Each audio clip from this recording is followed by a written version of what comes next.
Okay. So do we have a motion to temporarily suspend the rules?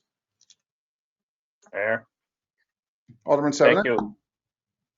At this time, I'll move that we temporarily suspend the rules of the Common Council meeting and the mayor so that we may use our electronic devices for this web conference. Second. There's a motion and a second. Any discussion? Seeing none, all those in favor? Aye. Aye. Opposed? Aye. Seeing that there are none opposed, the motion carries. Is there anyone from the public that wishes to be heard tonight? Hello, Sandra DeVille Taylor, 545 Broad Street. Can you hear me? Yes. Thank you. For those of you who don't know me, I am just a taxpayer with a whole lot of questions. And I just called basically focused on the tax rate in the city of Menasha. And my goal here is to try to reduce it. So that is why I might be asking a lot of dumb questions. I know tonight there is the library board, Nina Menasha Fire Rescue, and IT Finance. So I'll try to make this as fast as I can. Beginning with the library, I do have several questions, primarily because I'm not that familiar with how you operate, but I do understand there is some kind of limitation on what the city council can do with the Menasha library budget. They're controlled to a certain extent. So bear with me with my questions. I know that this has been a rough year, and I appreciate the services that the library has tried to perform, but you were closed the majority of the time. And my first question is whether or not any of those funds have been being able to be carried over into next year, for lack of, I'm assuming not everyone was working. And additionally, I am concerned with the $200,000 budgeted for new materials. I read that the library board is trying to maintain status quo with years past, but I do want to emphasize that we are a small community with a high debt ratio, and we can't compete with the larger libraries in the community. I also realize that the library is looking forward to doing major renovations and expansion. And the way I understand the libraries of the future are, instead of books and paper materials, they're almost turning into community centers and gathering spaces.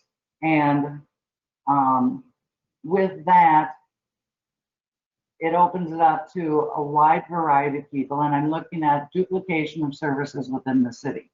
And I had brought up last night with the senior center, and now the library is almost turning into a community center if we can't scale back on some of the services we provide. Additionally, a few things that stuck out at me was that the overall budget appears to be increasing by 2.6%. And just with wages and salaries, without fringe benefits or vision or dental or pension, we're nearing almost $1 million. And I really kind of question, because I'm not familiar with your staffing, to me, that's a huge amount of money in salaries and wages. And granted, some of this is the janitor, some of this is, you know, part-time people. So I kind of just question where we come up with such a high dollar amount. And I also, like entertainment, you know, $4,500 was budgeted. The $25,000 for rendering, hey, I'll do it for half. I'm just kind of looking at, there is one other line item for other municipal entities, $84,000, if you could explain what that is for. And I know one thing that kind of bothered me last year, and I know it's a trend, was in, I think it was 2018, $13,000 was budgeted for fines. Then it went to $12,000, and last year you went down to zero. you instituted a no fine policy where people did not get fined for not returning their books. To me, I just look back as a child, and if you did something wrong, you got punished for it. That was how you learned to respect other people and respect other people's property. To me, by eliminating that fine, to me, you're not teaching young people and even adults to be respectful of other people's property. And granted, it's just a small amount, but I don't like the trend in which you are going, I guess. So as far as the library goes, I just have lots of questions on why you feel you need to do this major renovation. Just in 2021, you have over $36,000 budgeted for a building automated controller upgrade. In 2022, there's another $8,000, no more than that. Quite a few auto video, shelving, clock system, stair treads, bathroom tile, boiler replacement the following year for $100,000. And none of that's included, that's separate from an overall renovation. So again, I'm just kind of, I think the library and all of the departments of the city have to realize that due to COVID, and this will go away, but people have lost their jobs. People, we have little food pantries popping up all over the city. The Calder Field was home to Feeding America. The pantries are overflowing, and we just keep spending like nothing has happened. And the city is still in debt. When the steam plant is finally paid for, we're going to incur the debt from the new public works facility. Add to that, we're having a new bridge we're going to be owning and having to maintain. And our property values are not keeping pace with the neighboring communities. And I think we really need to start looking at what is best for Menasha and not so much the greater good. I'm sorry. Okay, I spoke too long on the library. Then quickly, I don't know if anyone was here from the fire department, but I do want to comment on, I know the mission and goal of the fire department, and especially during COVID again, was to provide services to outlying communities and having these intergovernmental agreements, including Fox Crossing. And I am concerned down the road that we are providing services to neighboring communities that are not benefiting us financially. What really concerns me is the growth of NENA. NENA continues to grow. They're now in negotiations with the town of NENA to annex another 100 and some acres to provide police and fire protection to an energy plant. And recently Fox Crossing the next I think close to 200 acres for the new NENA High School. So this formula that was developed a few years ago is not keeping pace with the growth that NENA is doing, and we have been stagnant. And while I know it's all good to be great with your neighbors and have these agreements and want to share services, we have to look at the bottom line here, and we have to be concerned that the taxpayers of Menasha are represented accordingly. And then lastly, really quick, is I know we have finance and IT, and I did send an email this morning because I did not know if we even had anyone in charge of IT anymore.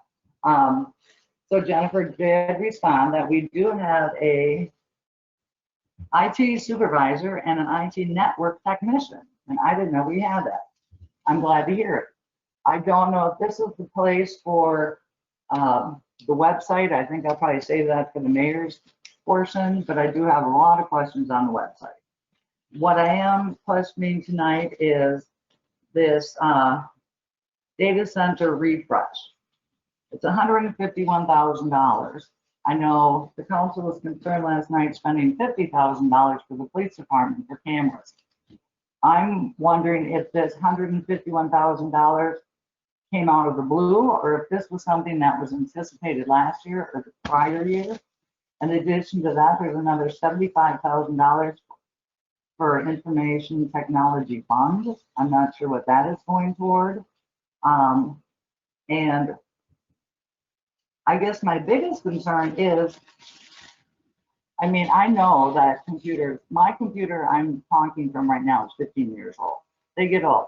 It still works. It's a little slow, but, and I do know with the city, you have to be up to date with everything, especially firewalls. And I would hate to have the city of Menasha experience what Oshkosh did not too long ago with a ransomware, where they were locked out. But I am very concerned with that amount of money being expended in one budget, that this isn't carried out or phased in. Additionally, I'm also questioning, on top of considering we do have 2 people in that department, why we also are budgeting $40,000 for outside services from the Heartland Business Systems. I'm assuming that's IT technical support. I would hope that we would have the skills in-house that we can at least take that $40,000 off what that used last year. So lots of questions. I know I took over 5 minutes, so thank you. Is there anyone else who wishes to speak this evening? Seeing no one else, we'll move on to the library. I think Bob Golds is going to do the presentation for the library. Thank you, Mr. Mayor. For those who don't know me, I'm Bob Golds, and I'm the chairman of the Board of Trustees. I want to take a brief moment to review the library year and preview some of our future plans. First of all, thank you for your continued support of our award-winning library. As you know, we have been recognized as the Wisconsin Library of the Year 2 times, and past chairman Jim Engelbert was recognized as Trustee of the Year. As you know, 2020 was a very difficult year. With the pandemic, the library was closed for a period of time, and it continues to affect usage of the facility. However, the staff has developed ways to serve the needs of our patrons. Need a book? Call or place an order online, and our staff will have it ready for you for our drive-up service. Library programs for children, teens, adults continue to be produced in an online format. Reference service is available, as are photocopying, faxing, and Wi-Fi. We continue to maintain normal hours, unlike many of our local libraries. Looking ahead, we continue to work to returning to full operations at the library. The board is continuing to work on developing a facility plan which will meet the future needs of the citizens of Menasha. While the planning is slowed down due to COVID, the process is moving forward. We look forward to working on the future plans of the library with you, and thank you again for your support. And now I'll let Vicki handle questions on the budget and go over those items. I would like to introduce the other members of the board that are here. I think I can't really see them anymore since the mayor put that up, but I think Jill Helberson is here, and she is the vice chairman this year. Carrie Lane, I think I saw she was here, and she is the secretary. Chris Vanderheiden is here. He's on the board. And let me see, is there anyone else? David Schwerbel's here. Oh, Dave Schwerbel. Oh, there he is. Yep. Is that better? Okay. And David is actually the chair of our Buildings and Grounds Committee, and they're the ones who are working on the development of a facility plan. So he might be chiming in as well. I guess I'll begin with answering Sandra's questions. And the first one was about carryover funds. She's right. We are going to have more carryover funds because we were closed for a while. And we do plan on spending it on that facility plan, and we also have some two major retirements in the works for next year from administrative staff that are going to be costly as far as payouts and sick leave, that kind of thing. So, you know, she's right. We will have the funding for that. She thinks that $200,000 for materials is too much money for our community. And I can tell you that our community has a lot of avid readers. We just do. In 2019, out of the state's 384 libraries, our library ranked, I think it was 23rd out of 384 libraries in CIRCS per capita. So our community checks out a lot of things, and they particularly like a lot of new things, and those things don't become cheaper over time. We're also offering more digital things, more digital services, and especially now, our patrons really love those, and those aren't cheap either. As far as her third question was I think she said $45,000 for entertainment, which would be a lot, but it's $4,500 for entertainment. And that is mostly the programs that we offer. We get an average attendance of 45 people per program. That's one of the highest rates of attendance at programs among the public libraries. We rank number 8 in that. So we know our community really likes, especially the programs for kids, the magic shows and that kind of thing. And that brings them in, and it builds community, and it encourages them to check out books. And, you know, our community just really loves those programs. The $84,000 for other municipal entities, WALDS, that's our network fee. So that's our library catalog. And we're not on the city's network for, you know, storing our files and all of that. That's actually our library system, and that is their fee. It's based on our circulation and things like that, and there's a formula, and that's what we're charged. So Vicki, on Yep. that landing, so you have to be on your own? Well, everyone in our library system is on that network. All of the libraries are. I guess at one point. Is on our network? Is on our network? It's the library system network. Okay. Mark, the main thing that she's talking about is the card catalog is a huge part of that, but they also use a server through Winafox as well, but it's mainly the card catalog.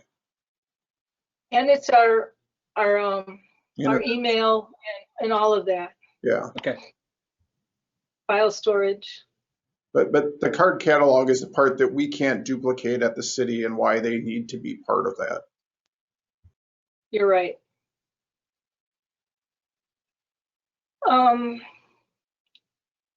The library board voted to go without fines this year because they considered several studies, and the studies show that fines do eliminate access for the people that need access to the library most, but they don't really encourage people to return anything. And now that we've gone fine-free since June, and I know it's a really odd year, but we haven't noticed any difference. We send people an overdue notice and they bring things back. So we really think that it was hurting the people that really needed the library access the most. Vicki, can I jump in for a second? Regarding fines, could you also explain that doesn't eliminate the need for people to pay for books that are not returned, correct? Right. If they damage it or they never return it, they get billed and they still have to pay us for that. And if they don't pay, then they can't use the library. She was referring to our facility plan as an expansion, and we really don't have anywhere to expand, and we certainly don't intend to expand. What we intend to do is use the space better. And the use of libraries is changing so much more. It is becoming more of a community hub, and We are doing all those programs where we're 8th in the state. You know, the people in our community love programs, and we need to design the space better. We don't need to expand. And then as far as duplication among us in the senior center and Parks and Rec, we try not to duplicate. We all work for the same city, and we try to collaborate. A lot of those summer programs, like out in the park, and we had book discussions out in the park this summer, that was really a collaboration more than a duplication, I would say. The other thing with the building upgrade, that building control upgrade, Thad isn't here, is he? He's not one of those callers, Thad Brown. Usually Adam would tell you what that's about, but the guys need that for the building, and I think they were considering that last year already. It's just they need better control of the mechanicals. And if we did do something to the building, it would still be relevant. It doesn't change that we still need to heat and cool the building no matter how we have allotted out the space. The other things that the placeholders for years from now, I mean, yeah, it says like so much for shelving and carpeting and things like that, but the board understands that if they do come up with a facility plan, that they will, you know, they'll take that in stride, and they won't do something that they plan to do in just a few years and change things. They're very diligent about that.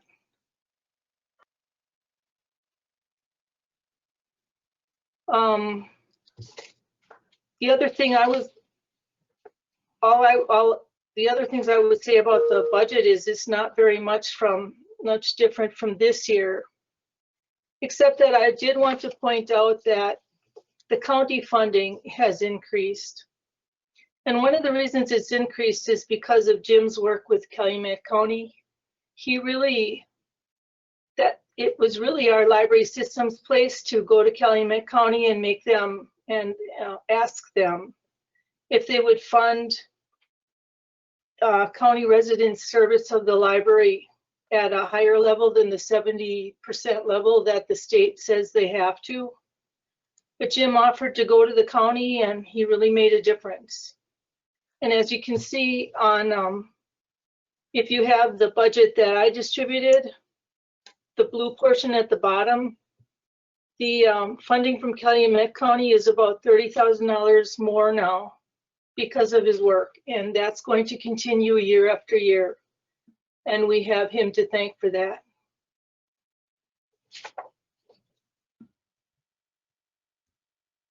The only other thing I sent to you was our plan for services during the pandemic. And all I can say is we're trying to do as much as we can and keep everybody safe, not only staff, but all of the members of our community as well.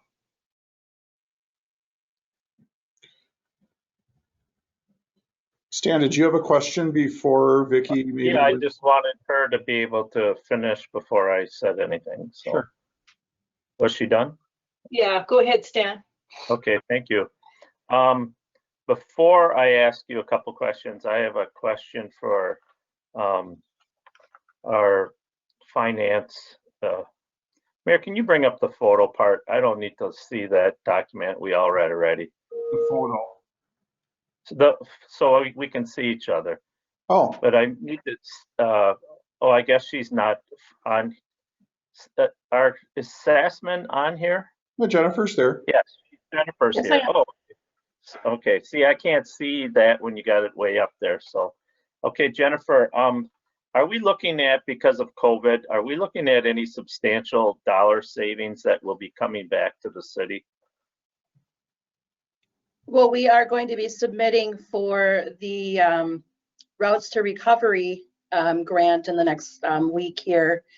And as we noticed tonight, Vicki has mentioned that they will be coming in under budget. Tim had mentioned that last night as well. So we will have a number of departments coming in under budget. Yeah. Well, that's just my point. I would think that because of COVID, that all of our departments should be coming in much less because of the fact that because of COVID. But it seems like here at City Hall, we do things differently, and that we go ahead and spend anyways because there was a budget for it. And that's not fair to the taxpayers.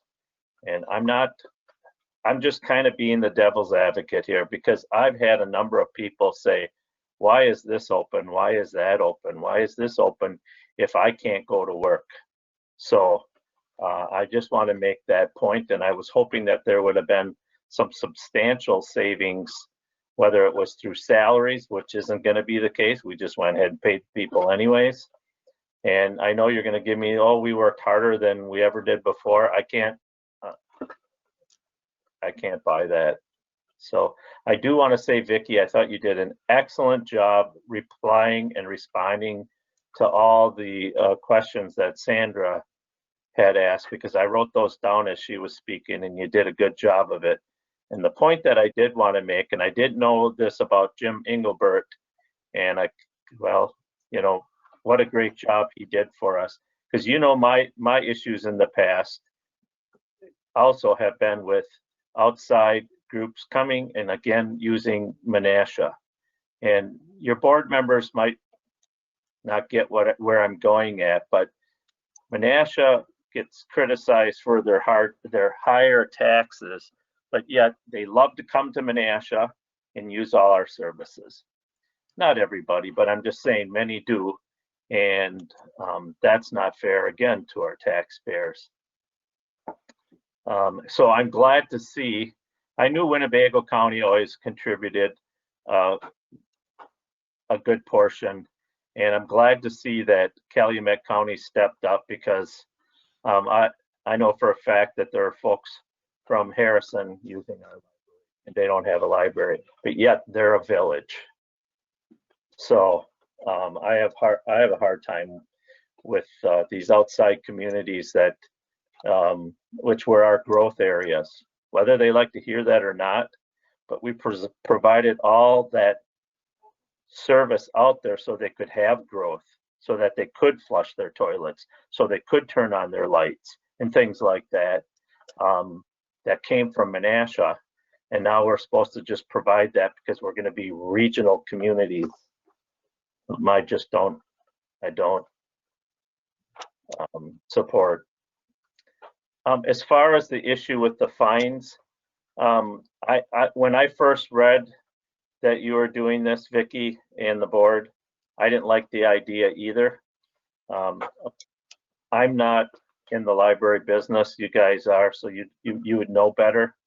But my first response would have been that we should have had like, I had the word before, now I can't think of it. The not solidarity days, but just like certain weeks that, hey, we're not going to fine you if you bring your books in between July 1 through July 10, something like that, instead of just across the board. And maybe did that a couple times a year. What would that be called? I can't think of it. Amnesty. Amnesty, my goodness. So I just for the board, I would, maybe you have I mean, obviously you must feel this was better what you did, but I would think that an amnesty type program for a shorter period of time would be better. Because I agree with what Sandra said about setting examples for kids, but not just kids, because it's the adults more than the kids. So I'll leave it at that, and I'm sure I see Randy's got something to say. And thank you. Thanks to the board members. You're not getting paid a lot, are you? Right? So we appreciate your work in doing this. I mean, I get that newsletter, that email newsletter that you guys send out. I'll tell you what, I love that. I get more information from that newsletter about what's happening in the community, period, than anywhere else. So I really like that. Thank you. Vicki, do you Hi, want Vicki. James, Hey, before you go on, Vicky, did you want to comment about your budget and where you're landing this year in response to your cost savings and what you've done this year? You're significantly under budget. Oh no, this year you mean? Yeah, Stan had said something about to the effect of things haven't been happening the same and are we saving money? And we have been saving a lot of money at the library. So did you want to comment on that? And how much We you have been. We have been saving money. Some of that, you're right, we are paying staff. And actually, the truth is we are working harder because we're doing like a personal shopper service rather than having them come in and browse, and 40% of the time they even check out themselves. So it takes all of us to do this. It's a big operation, it really is. Some of us, some of the staff isn't even half-time, it's kind of part-time subs. And most of them have just opted to stay home. So they don't get paid and they don't work. So we're saving those wages and salaries. We also had a retirement at the start of the year, and her replacement is making much less. And we had someone else move on to the Oshkosh Public Library, and his replacement is making much less. So I think that the bulk of what we're saving is in wages and salaries. And you're down about $100,000 is what your projection is for the year. Right. Okay. So That was the far. question I was asking, but I didn't get an answer, so I appreciate that. Sure. Alderman Taylor, did you have a question? yes. Good evening, everybody. Jim Engelbert approached me last February and talked about doing some work in the library as far as not an expansion, but a renovation, and said there was a donor that was going to provide a lot of money. And then I haven't heard anything since. And I wonder, Vicky or David, if you could comment on that. You can do that, Vicky, if you like. You can do it, David.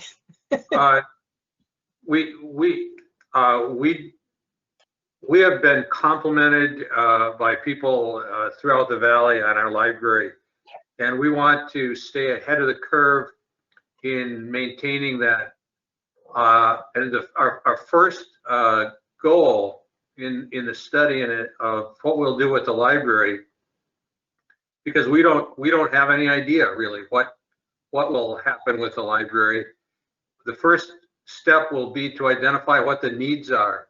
What are the needs of the community, and how can the library fill those? How can we work to provide services that we may not be providing now?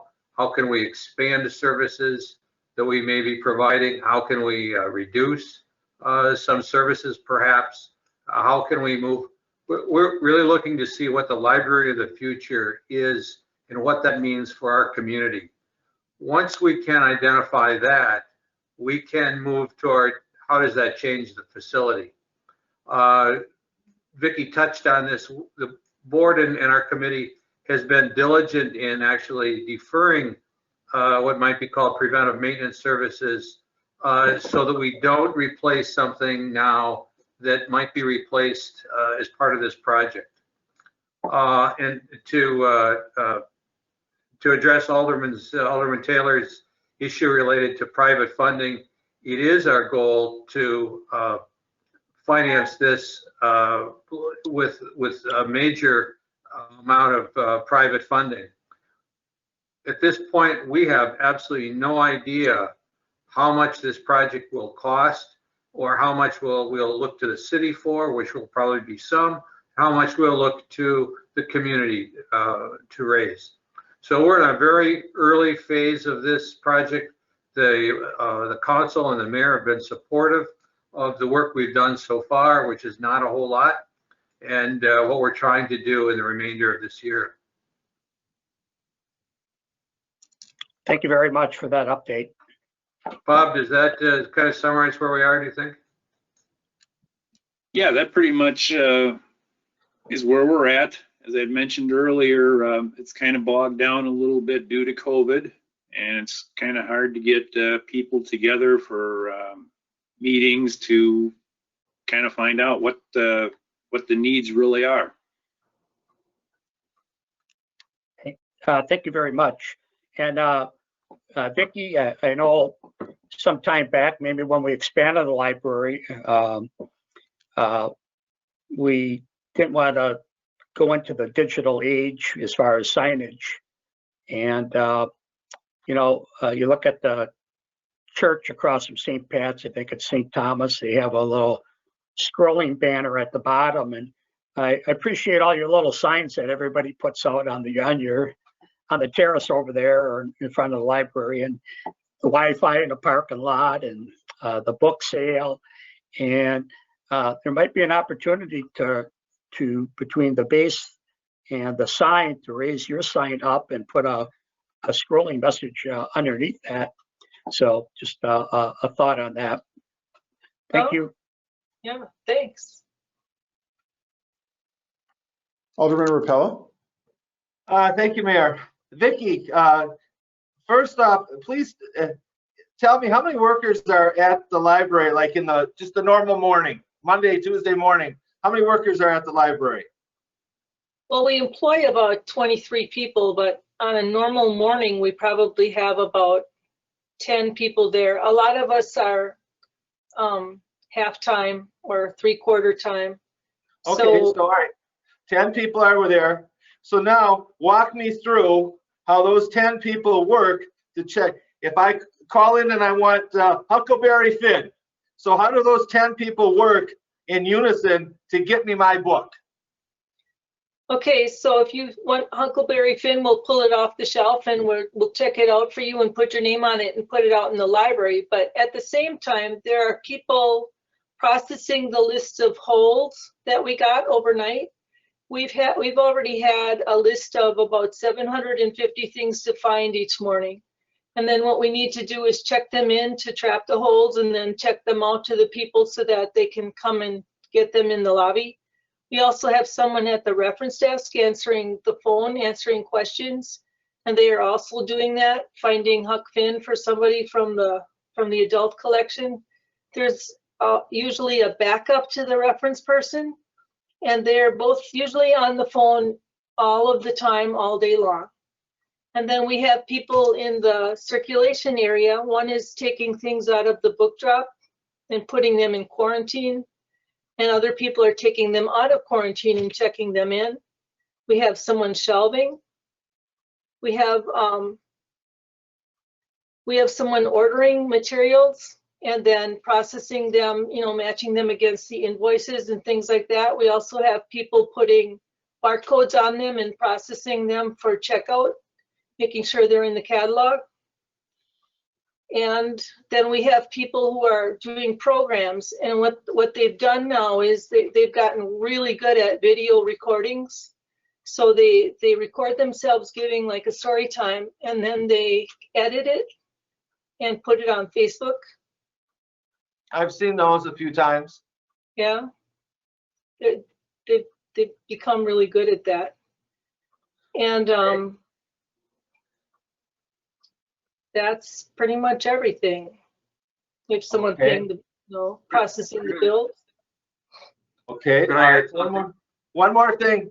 As I know we have a senior center and we have a library. At some point, I can see, I don't know how it would work, but I can see the senior center somehow partnering, being in the same building with the library. I don't know if the senior center would be on that lower floor where you have your, where we had our alderman presentation, or the one where they have the musical person come in or show the movies.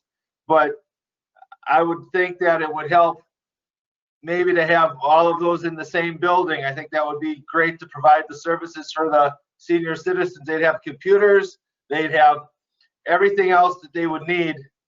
I don't know how that would go, but that is a vision of mine. So, all right, thank you, Vicki. Well, that's something really for the facility planning then, because I can tell you that we had a monthly recurring program with the Memory Project, and none of those elderly people wanted to go downstairs in the lower level for a meeting. They would have liked to meet, you're right, they like to meet where the fireplace is over there. Yes. But that's really not a programming area right now. That's really a reading area. So what we did was we compromised with them, and they met on a certain day when we weren't using the story room, and they met in the story room.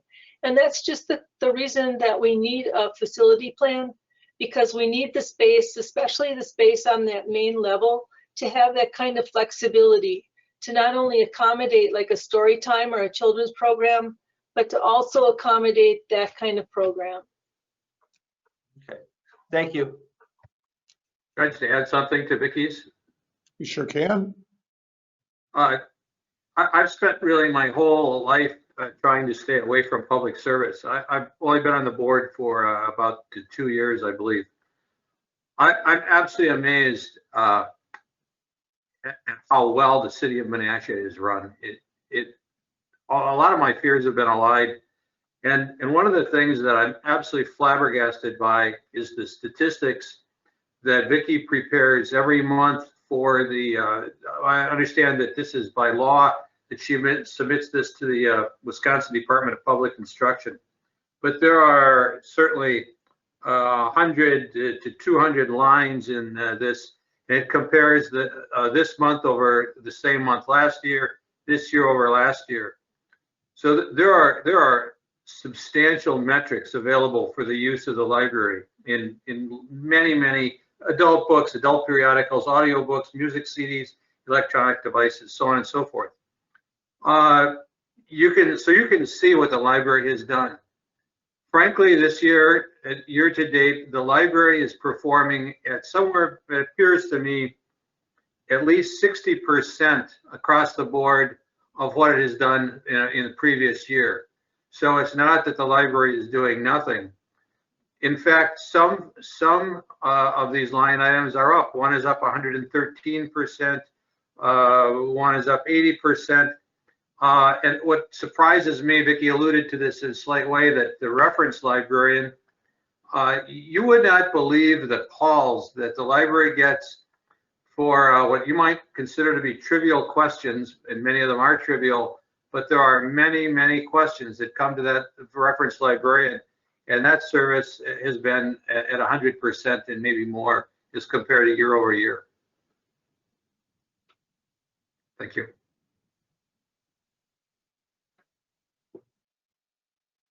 Alderman Nichols. Thank you, Mayor. I want to commend the library board and the library staff and Vicki for the work that they've done during this time. I am completely 100% impressed with how the library was able to quickly pivot once we knew COVID was going to be here for a while, and I can sympathize and understand with how much time is put into producing those services now, the video programming that you do for both children and adults, that you have to set that up and prepare to make that presentation is far more time consuming than just inviting people into the library, literally, and you're finding ways to reach people where they're at instead of them coming to you.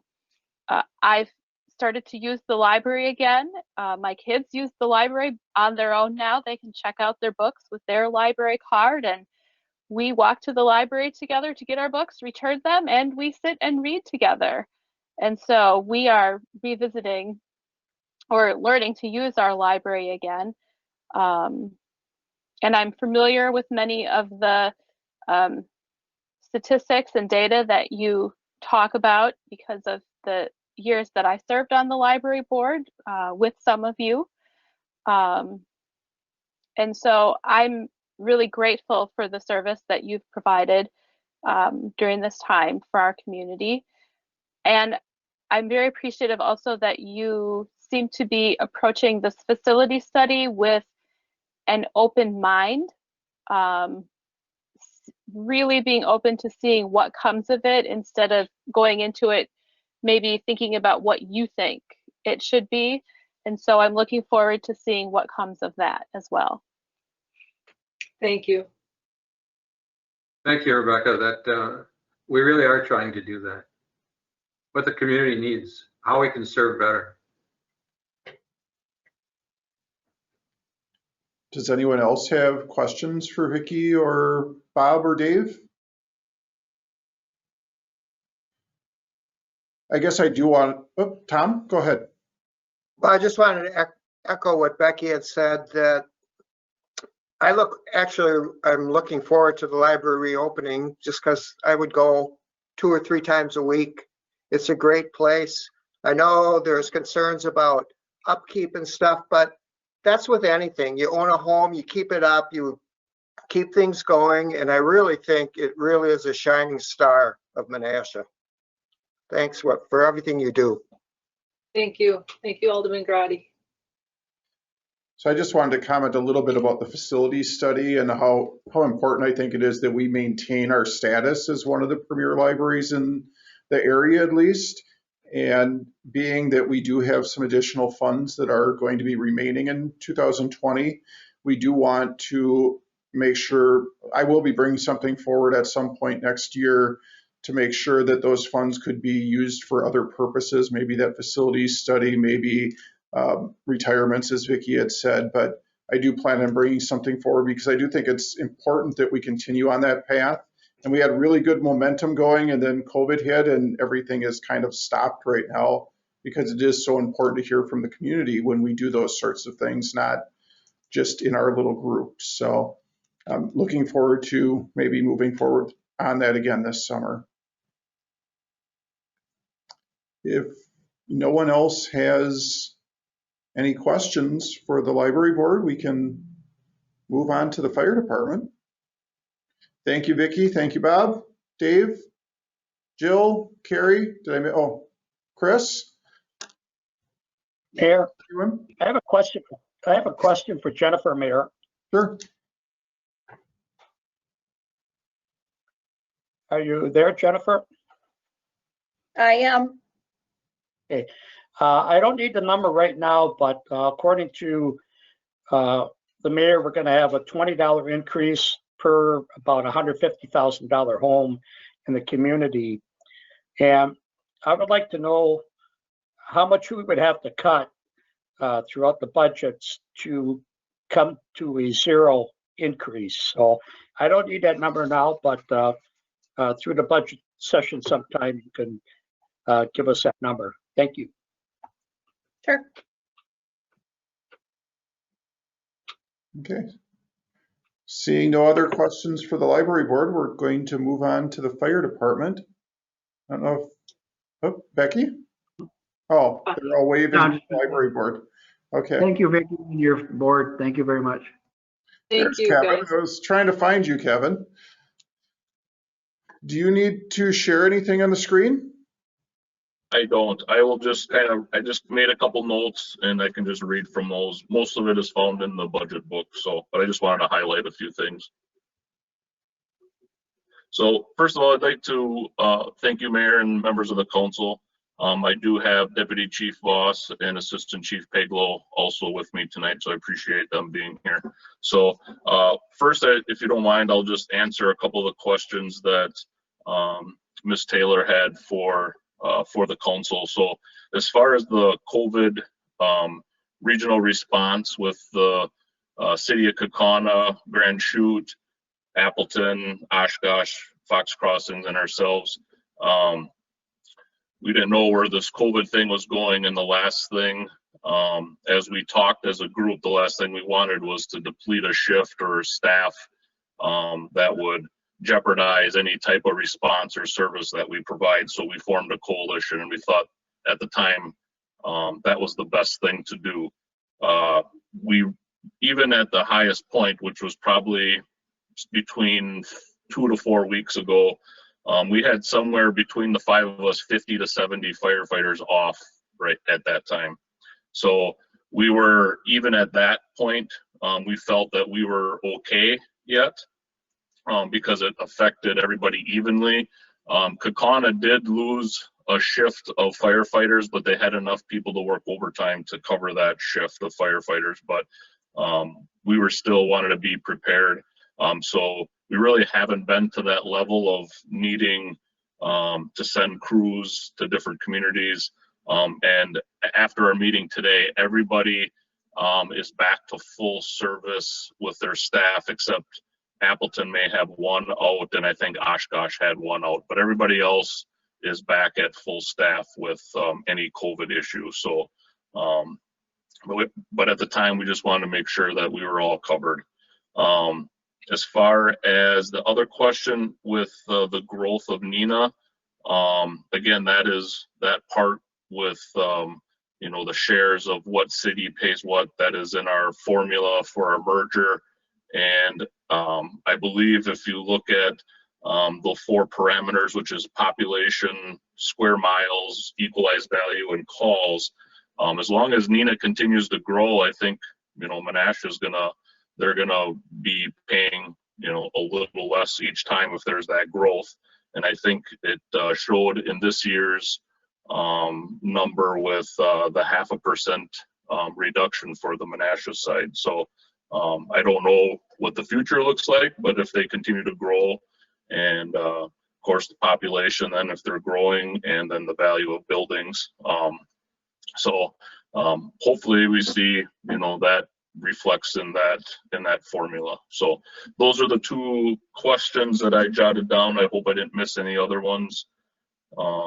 So just a couple of things about our budget.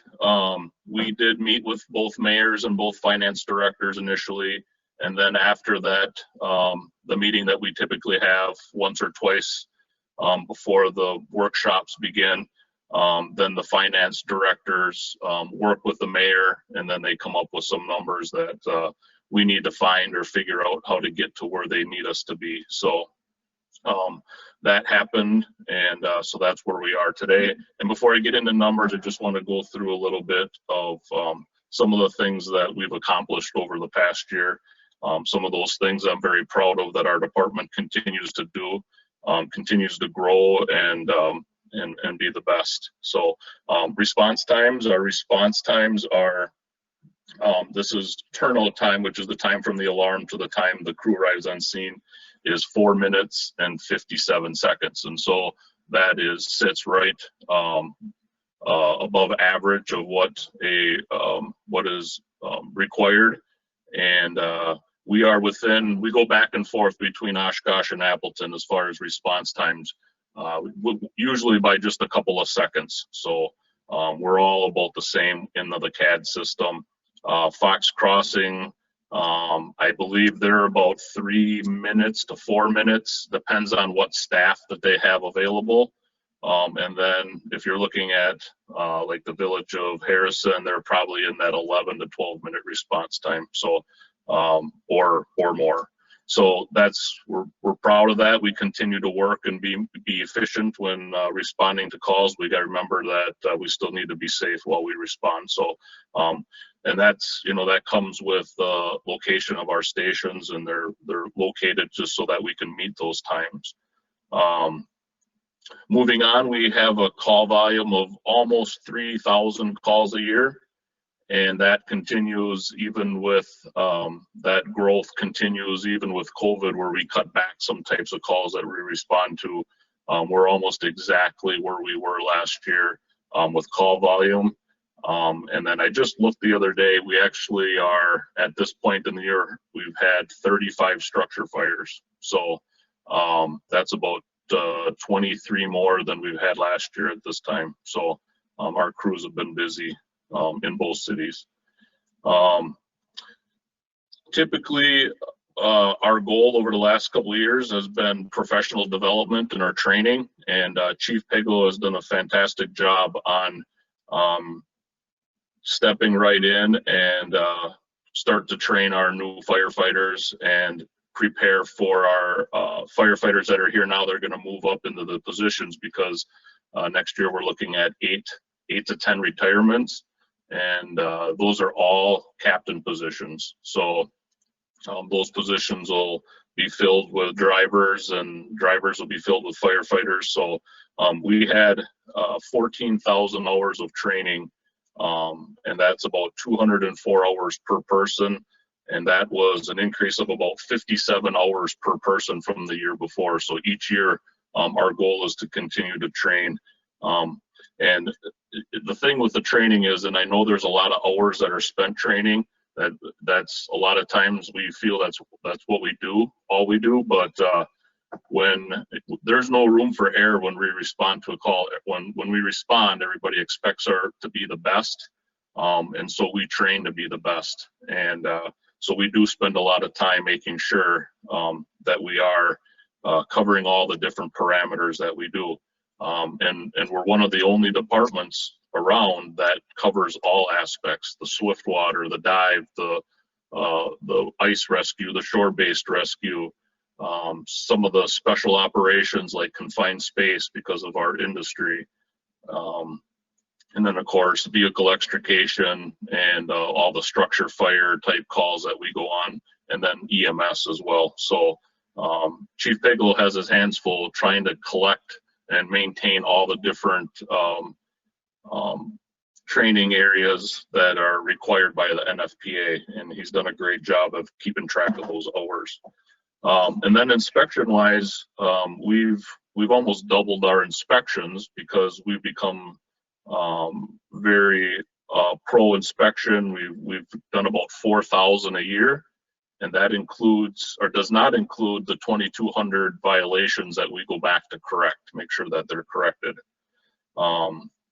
And then also in that same division, we did 790 events in 2019 and spent about 1,500 hours doing those events. And that also includes, we installed about 500 smoke detectors in the last 2 years. So we received some grants from a business and from the Red Cross.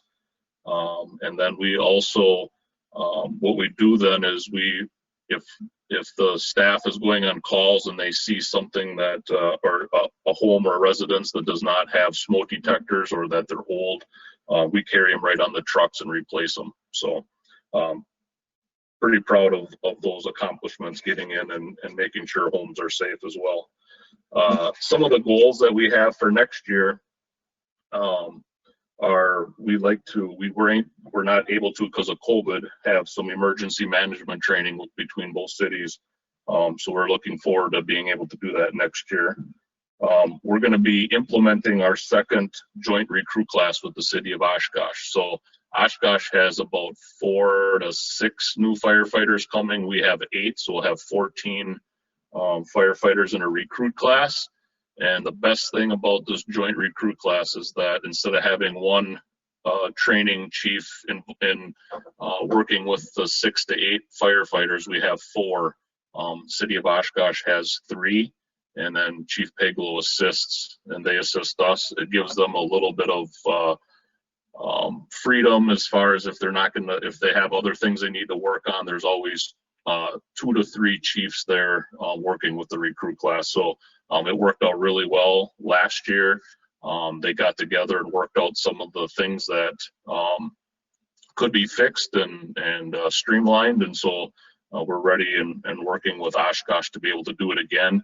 It went so well, the city of Appleton and Grand Chute is also looking at possibly joining our recruit class. So the other thing is our EMS crews are looking to improve some of the skills that we do, and we are looking to add epi and albuterol to our list of skills that we'll be able to do.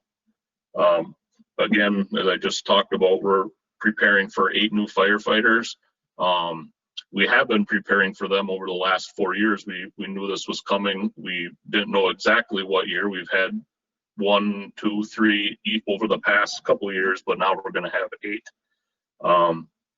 Each of our ranks have their own. We've created their own job performance requirement handbook. So when a new recruit starts, he's got a 3-ring binder full of all the skills that is required of him to pass his not only his recruit class, but his year-long probation. So he may go through it through recruit class, but then go over it a couple other times during the rest of his first year probationary year. Then the drivers also have a book now. The drivers are able to go out and do a checklist of skills that they need to do on both our engines and our ladder truck. And then our shift inspectors and our officers as well. So each level has their own job performance requirement book to maintain skills. It allows the station captains to take their crews out and do that training so that everybody does it the same way. So we've accomplished that, and that was a huge goal that we had began just a few years ago. So that's a little bit about what we've done over the past year and kind of what our goals look like for next year. It'll be a busy year with having 8 new firefighters and then continuing the training of our staff in their new positions of driving and for the fire officer positions. So does anybody have any questions on that? Yeah, I would just like us to take us through the book page by page under your budget. Okay, before we do that, I have some comments. I basically chaired that committee for a year and a half because of COVID. And I want to say that, and I chaired it years ago also too, and I've really seen a difference in our department. It has become a better department, and I think the chief has done a great job of making this a better department. Like he mentioned, we are very diverse. You know, we have a dive team, a water rescue, our first responders that, you know, they're in our community serving our constituency. And if you're ever in a situation where you're in a traumatic situation, you want that help as soon as possible. I don't know if anyone's ever been in that situation, but when you are, response time is important. And one thing I can say about Menasha Fire Rescue, we blow away everybody when it comes to response times. And I think that in our community, people want that. So I think what's something that I had been working on with my fellow committee members, Ted Grotti and Randy Rapella, was what Sandy asked, and that was to the cost sharing. Right now we're about 61-39%. So Nina 61, Menasha 39, and that has lowered. So I know Miss Taylor talked about that, but that did go down. And she is right. There's discussion about the new high school. You know, Randy, I forget how much is the high school going to be over there. It's almost 100 million or something like that. 115 million. Jeez. So I mean, add that to the equalized value that the chief was talking about, and then also population differences. And if we don't like this formula, which appears to have worked, then we need to make changes, and it has worked for us. But I also now look at a future department, and I'm older, so please don't take this wrong, but we're going to get a newer and younger department coming up, because we're going to have, as the chief mentioned, 8 new individuals coming to our fire department because of possible retirements. And I look forward to that. I'm going to tell you, when I was first on the city council, I was shoveling out in the front of my house. And who came in front of me but Kevin, one of the new recruits. And Kevin, you remember that, right? And now he's our chief. So I'm very proud of our department. And did he shovel for you? No, he was selling me something. No, I'm just kidding. Oh. But anyways, let's do it all together. Alderman Taylor requested to go through some of this, so let's do that. But I had to share because being involved and really, I'll tell you to the rest of my colleagues here, Ted and Randy have been a blessing on that Neenah Menasha Fire Rescue Committee. Thank you. Kevin, I have a question. Sure. Okay, you are glowing with all of the, like a proud papa, with all of the great things that the fire department has been doing with response times, call volume, training, attending events, smoke detectors. And those are all great things. And I would hope that those 8 recruits that you are currently training, hopefully it has been ingrained in their head on what a great city Menasha would be to live in with the great fire department that we have. To me, that would be a, gosh, where do I want to move? I want to move where the great fire department is. I would want to live here. And hopefully some of those 8 guys would choose to live in the city of Menasha so they could utilize the great fire department that we have if the need ever arises, versus living in Fox Crossing, Harrison, or Timbuktu. But so hopefully you can emphasize to them, Menasha is a great city to live in. And guys, if you want to live in a great fire department area, move to Menasha. It's awesome.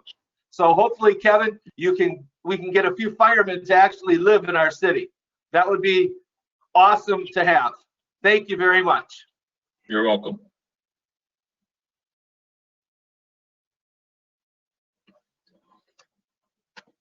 Ted, did you So want I to say think something James before? wanted us. I think James wanted us. Oh, I'm sorry, Ted. I didn't see that. No, I'm curious James has a good point to go through the budget numbers, but we have to also know that this is a fire department that's servicing 2 cities, not just one. Back in the day, you would have a chief in Menasha and a chief in Neenah and fire people. So the cost savings and the cost reductions made by combining one fire department into 2 cities has really saved the taxpayers lots of money in both cities. So I commend that. And as Alderman Taylor stated, the organizational chart with certain people retiring is on the docket for our meetings, along with this 50-40, 60-40 split. So we are looking at ways to cut cost also, but we have to commend the services that our fire department really do for both cities.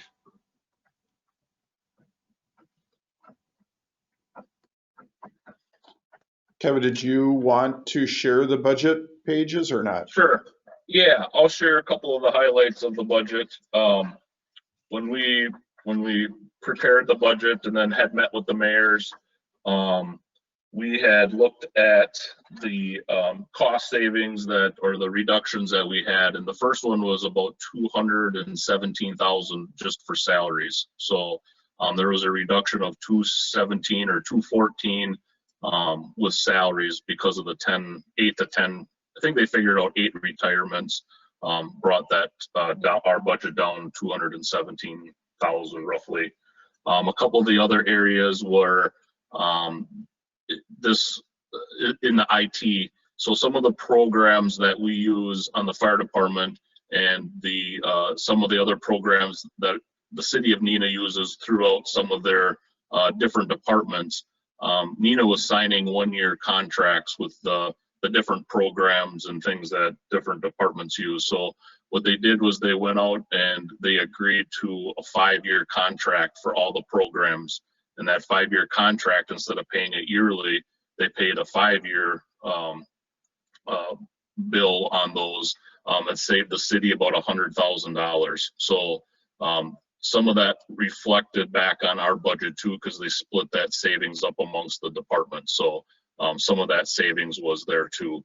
And so I believe that was the highlight of our the reduction of our budget. We did have a part-time staff person to be in the career development area at, I believe it was 24,000, and then that was cut out too. So I think the total was like 270 or 280,000 total for taking out of our budget. So I believe our budget now is at 1.1% or 1.09, somewhere in there. So that is our increase for that. Is there any specific line items that you had questions about? What page are you on right now? Well, I can, let's see, most of the line items, Alderman Taylor, so page 70.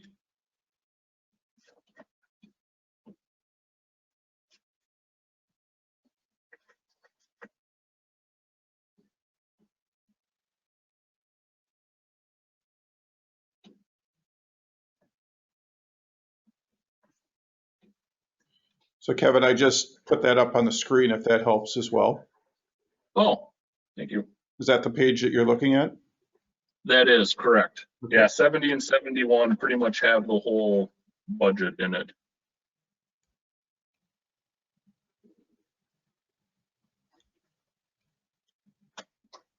Does anyone have specific questions then for the chief?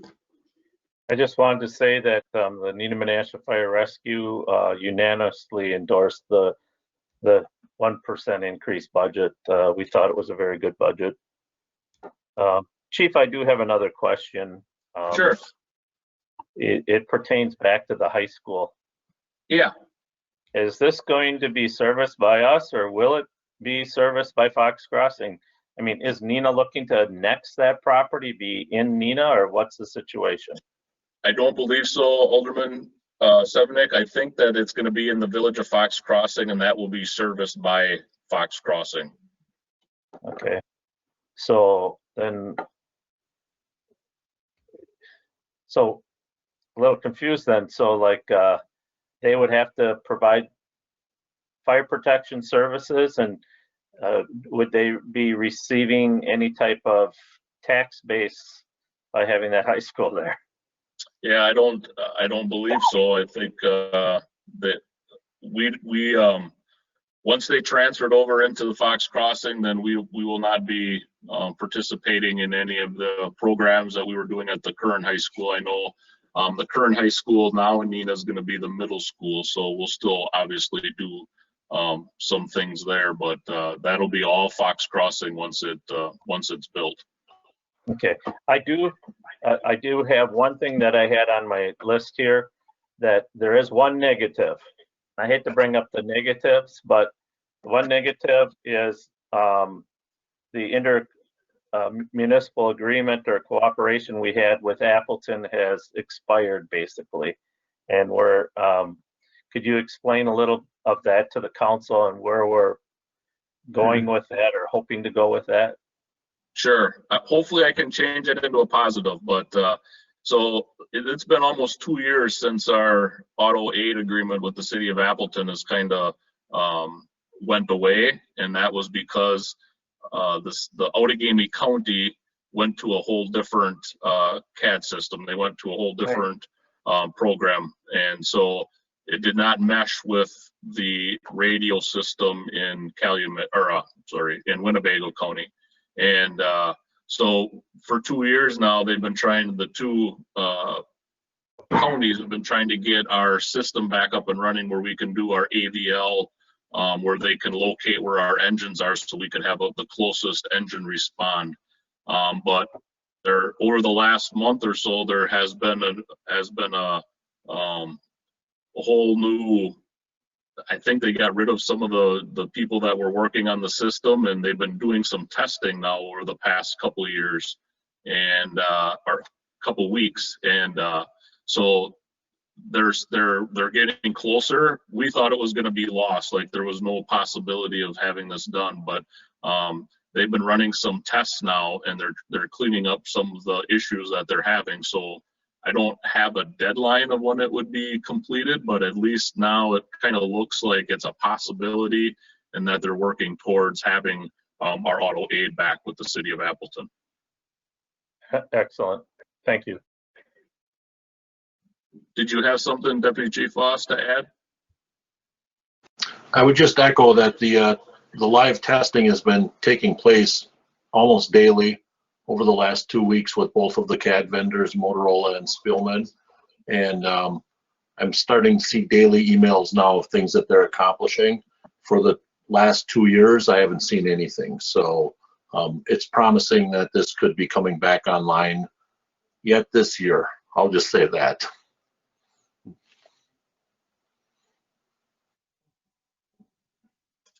Ted, did you have something else as well? Yes, I did. It's kind of piggyback off of Alderman Sevenick's comment about the Neenah High School with who's going to service that. It's kind of like the new St. Mary's High School that's over there now. That is also Fox Crossing, right? Mm-hmm.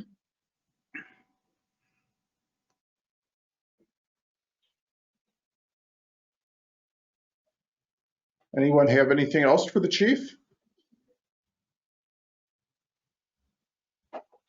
Thanks, Chief. You're welcome. I did. Go ahead. Am I late? Yeah. Chief, the outside services, 236, 13,000. What do you use the outside services for?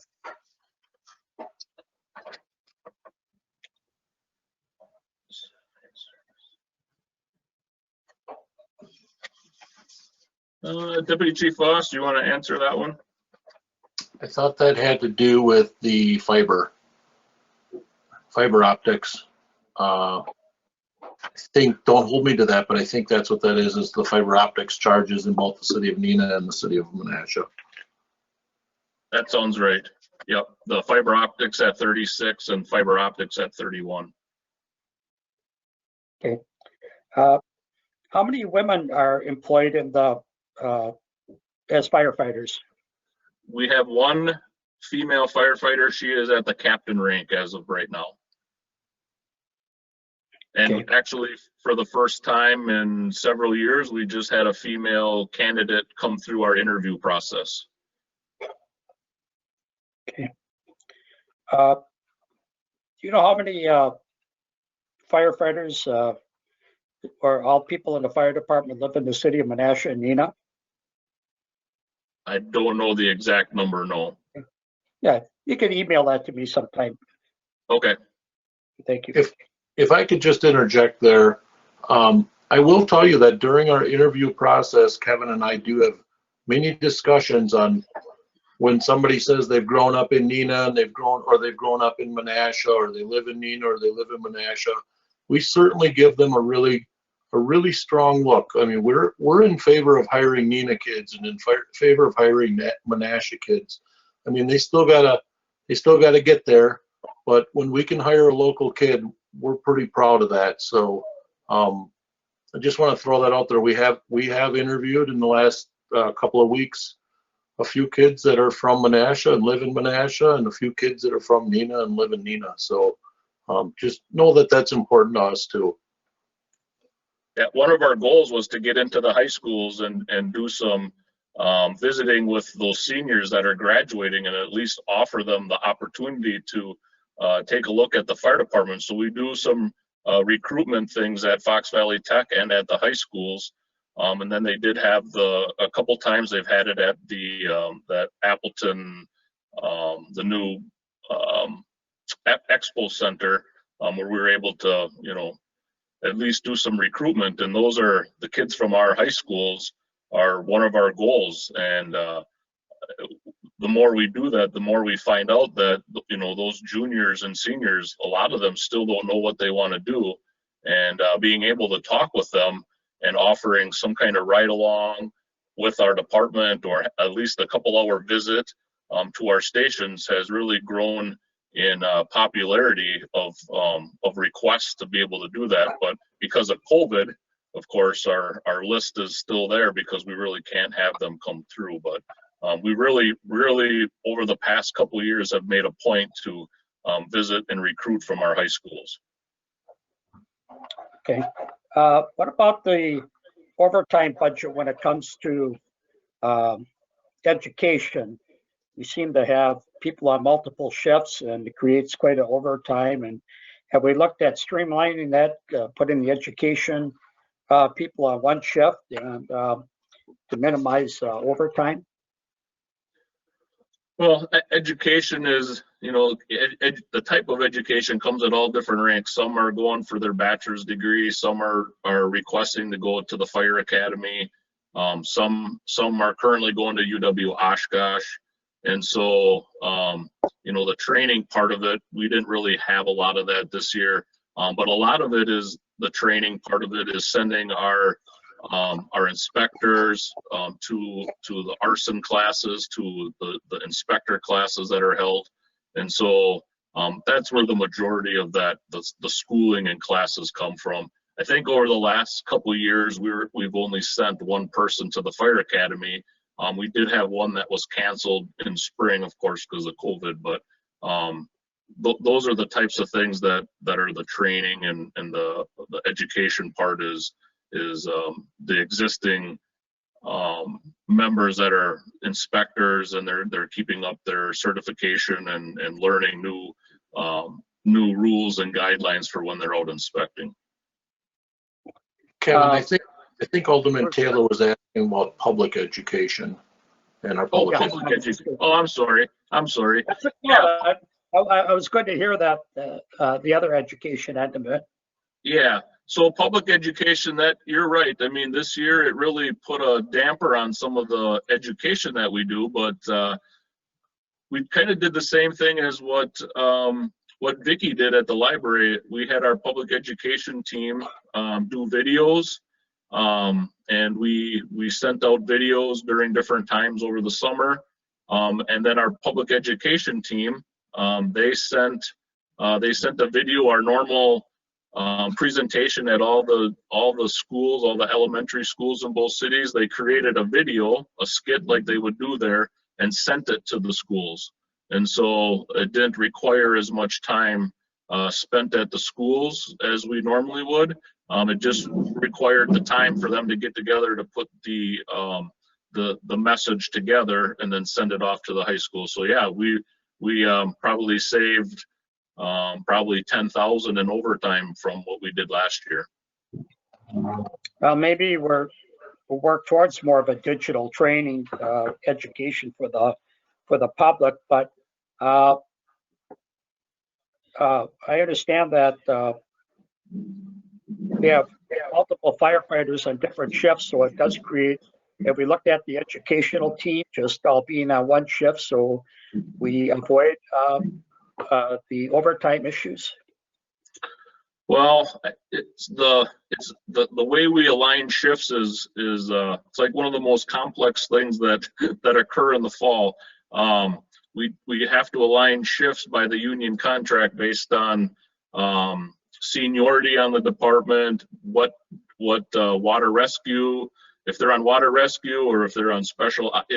There's about 10 different parameters that we align our shifts by, and to align everybody from public education, because there are about, I would say there's probably 4 members from each shift, 4 to 5, so that's 15. To have all 15 on one shift just isn't going to happen, because most of those firefighters are most of the pub ed members are firefighters. So to try and move all of them on one shift. Now, again, looking at what we were able to do and create those videos, that does offer some different, that will offer some different ideas and thoughts going forward in the future. Definitely some time saving and managing that overtime for public education.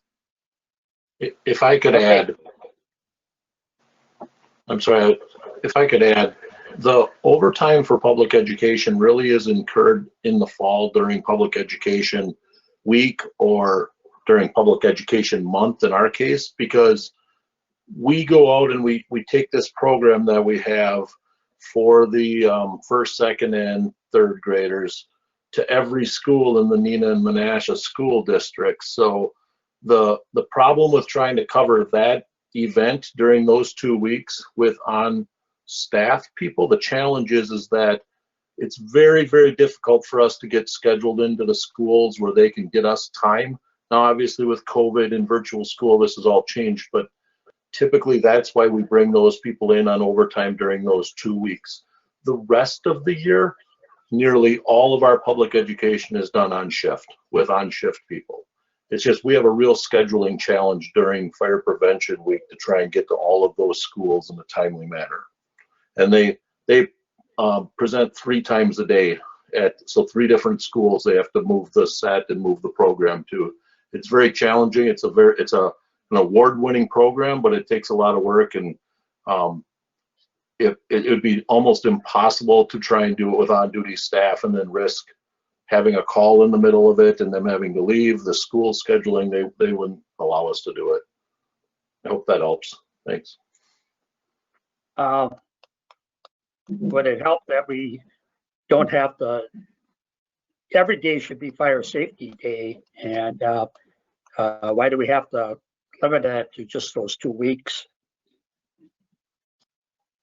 I'll answer that. It's a national push during those 2 weeks, and you're absolutely right. We do use every opportunity, every public contact to deliver a public education message, and everything from station tours to meeting kids on the sidewalk. Our guys take every opportunity in a normal year to do that. That 2 week period in the fall is done during National Fire Prevention Week. We could spread it out, but it would still result in the same thing. We can't, it'd be very difficult to cover with on-duty staff, because if they got pulled away, the schools have a very difficult time scheduling us in. And I'll just add too, we do on-duty staff as well to help them, but we have to have certain people there that can stay in case there's a call and the engine has to leave.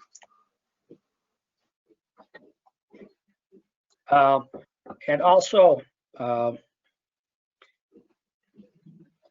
we looked at with our EMS response, our first responders, have we considered looking at this again? Instead of running a large fire truck out the door every time you get an EMS call, and we know that the cost of these rigs are enormous, and we know that it's hours and miles that wear out these rigs. Have we looked at possibly having smaller vehicles to respond to an EMS call instead of a full fire truck? I know there a few years ago, before I became chief, there was a study done on the smaller response vehicles. And I know Grand Chute also tried to do the small response vehicle, and it just, talking with their chief, just didn't work for them, because they would have 2 people hop on a rig or 1 on this vehicle, and then when a fire call would come in, they'd have 1 person driving a truck to the fire scene or wherever they were going to. And so having that crew split up, that was one of the biggest reasons that they pretty much have discontinued that practice. And then there's going to be, obviously it's not as much as a truck, but there's the additional maintenance on those vehicles. But I know the study was done. I know we've talked about it in our joint finance committee, and every time we talk about it, some of the other ideas and things just have not been moved forward. I don't know if Deputy Chief Voss has anything else to add, but I don't know if you were the Deputy Chief when they did the study, but it was before me. It was also before me. And I'll just point out that this, the idea of an alternate response vehicle, although we always talk about it for EMS, this is exactly what we do with our fire inspectors. Every single day we pull them off a fire truck and we send them out inspecting in a staff vehicle so that the fire truck doesn't have to go out inspecting. But the difference is that inspections only require 1 person, and we can still have 3 left on the vehicle, or sometimes 2 on the ladder truck. But for EMS calls, we can't respond, or we don't feel it's safe to respond with only one person in one of those alternate response vehicles. And that's pretty much been the finding of other fire departments, is that when they went to use the alternate response vehicle concept, they ended up actually needing to hire more firefighters because they couldn't pull enough people off the fire truck, still keep a fire truck in operation, and send one or two people out in a vehicle or an alternate response vehicle. So we actually do a hybrid of this. We do it within our inspection department. We've done it that way for many years. It works well in that case. But with EMS calls, it would require us to pull too many people off of a truck, and we just don't have that many people on the fire truck. I was involved with that study, and they said they didn't want one person. If the two guys were pulled off a rig and went to an EMS call with a smaller vehicle, they felt that one person couldn't drive that rig. Now, all the volunteer fire departments, Fox Crossing, Harrison, they have one person driving the vehicle to the fire. And we have multiple stations, so we have an extra crew downtown, Nina. So you think that they could be moved around. And you stated we only have 35 structural fires a year, where this year we had 35 structural fires. And I don't know, these vehicles, you know, $500,000, $1 million, they're moving up all the time. And to run these hard miles on them, out in the salt, out in the cold weather, it's just, I think if we personally all owned a vehicle that expensive, we would have more of a work vehicle, especially with the EMS calls. And I think it would be warrant another study at some point. And maybe Alderman Sevenet, Grady, and Rapella could bring that to their commission and look at that. But you know, these trucks are just outrageous, and you would like to use them as little as possible, and that would give you more hours or life out of a vehicle. So it's just a thought. Thanks for your time. Thank you, Alderman Taylor. Anything else for the chief? No? Well, thank you, Chief, and thank you, Deputy Chief. I think there are a couple more firefighters on. At one point, I saw a few others. Have a great night. Thank you. Thanks for your support. Appreciate it. Thank you. We'll move on to finance. Jen, I see that Russ has been on for a long time. Do we want to start out with IT rather than finance? That's exactly what I was going to do. Okay. I just wanted to address Alderman Taylor's question before it gets lost in my shuffle here. But basically, to get down to last year's tax rate, we'd be cutting about $165,000 off of the proposed levy.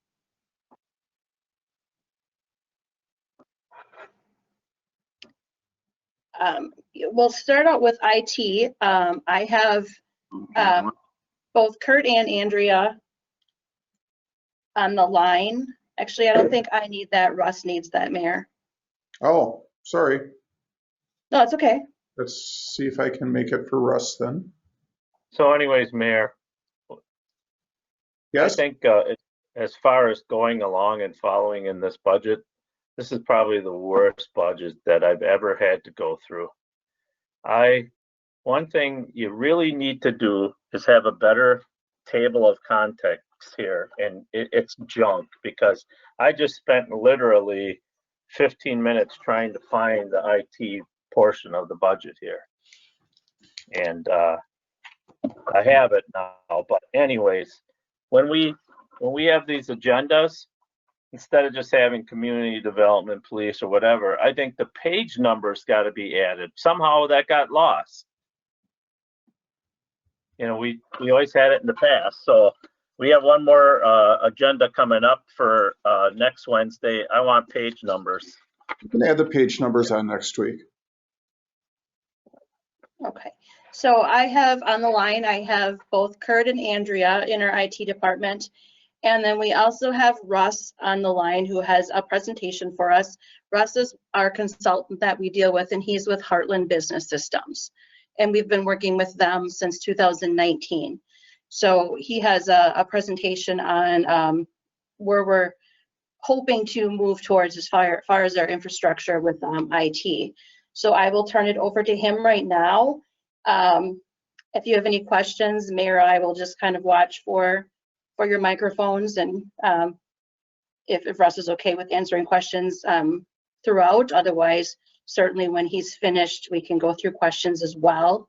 And then after he's done, I'll certainly talk about more of the financing end of it as well. And then we'll go into the other part of the IT budget.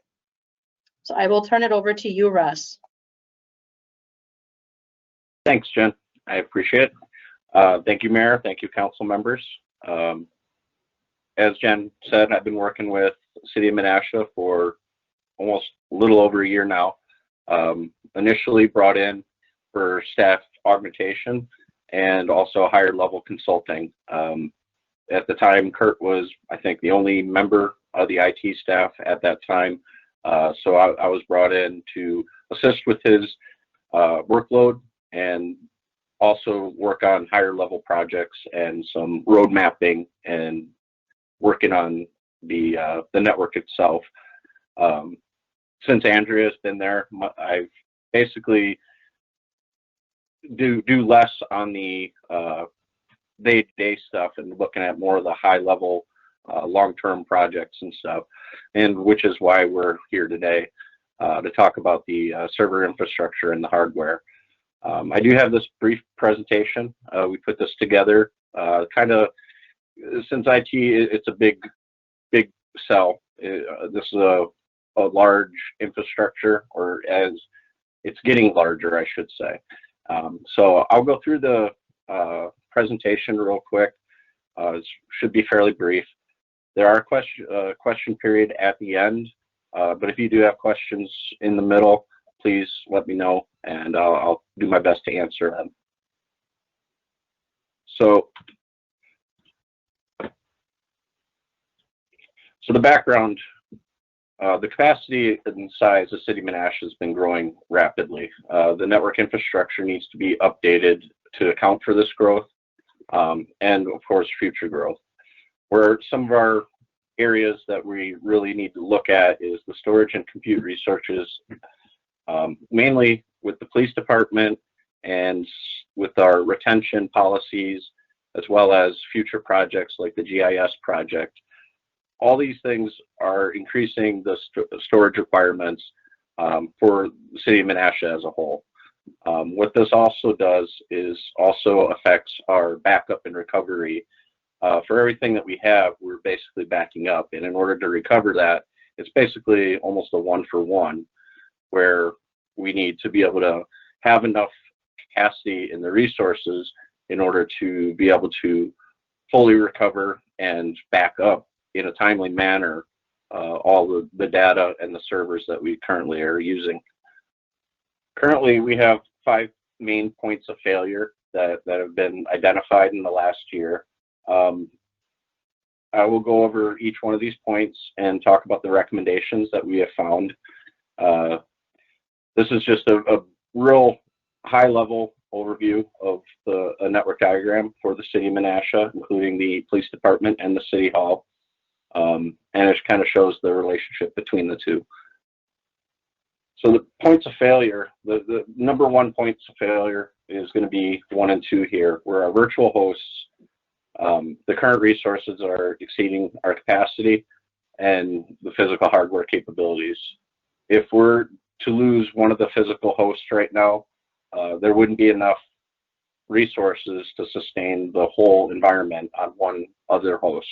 By design, when we use virtual hosts, we want to be able to have redundancy built in there, so that in the event that there's an issue, that we can still sustain a full production environment. Currently, we are at that cusp where that would not be able to, the current host would not be able to support that. The other area, the pain point that we have would be the storage area network, also known as the SAN. The current SAN where the VMs are stored is outdated, and as the storage requirements increase with the city and the police department, we're looking to implement a newer SAN and take advantage of some of the newer features that newer SANs are basically most SANs come with. These features such as deduplication to reduce the size of what's being stored on the SAN, as well as a tiered storage where we can actually put data that's not really being used and lower tiers with cheaper disk costs.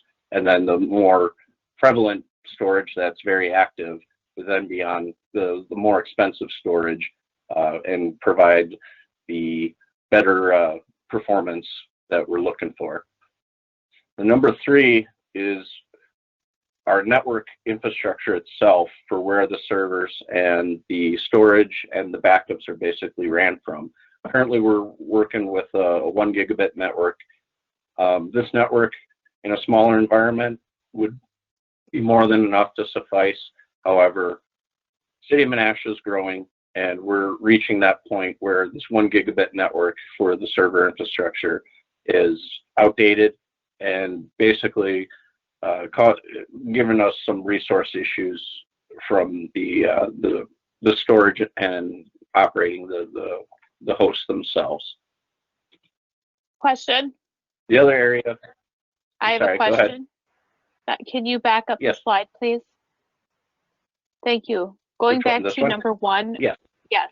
Going back to number 1, virtual hosts. Can you help me understand that a little bit better? You mentioned virtual hosts and virtual machines and physical hardware. Sure. So the physical host or the virtual hosts virtual machines. Basically what we're looking at is traditionally in older environments, you would buy a server, put an operating system on it like a home computer, and then run things from there.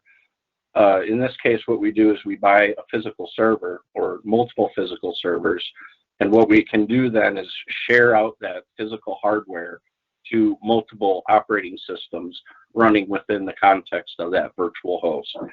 So basically what it does is just virtualize the server hardware so we can run more servers on less physical hardware. The VMs being the servers and the host being the physical hardware. Does that answer your question? I think when you say virtual hosts, I'm thinking cloud-based. Am I on the right track, or I am completely off track here? It could be cloud-based. It's not necessarily, it's network agnostic in that regard, where it does provide cloud-based hosting services, the ability to host more on less. So it's not exclusive to cloud, but it works and implements in a cloud strategy very well. Okay. But I think what I'm hearing you say is that we're not headed in that direction, correct? Not necessarily in the cloud direction. We're looking at having physical hosts at the police department where we control the hardware, the physical security of the hosts, as well as the network that basically runs on. Okay, that helps me. Thank you. You're welcome. Okay, so the fourth, we're talking, one of the areas of concern is, and points of failure would be the backup server resources. Our current infrastructure is outgrowing, as is the production environment. In order to back up the VM data safely and efficiently, we need to have newer hardware, and the 10 gigabit network would definitely help us in that response.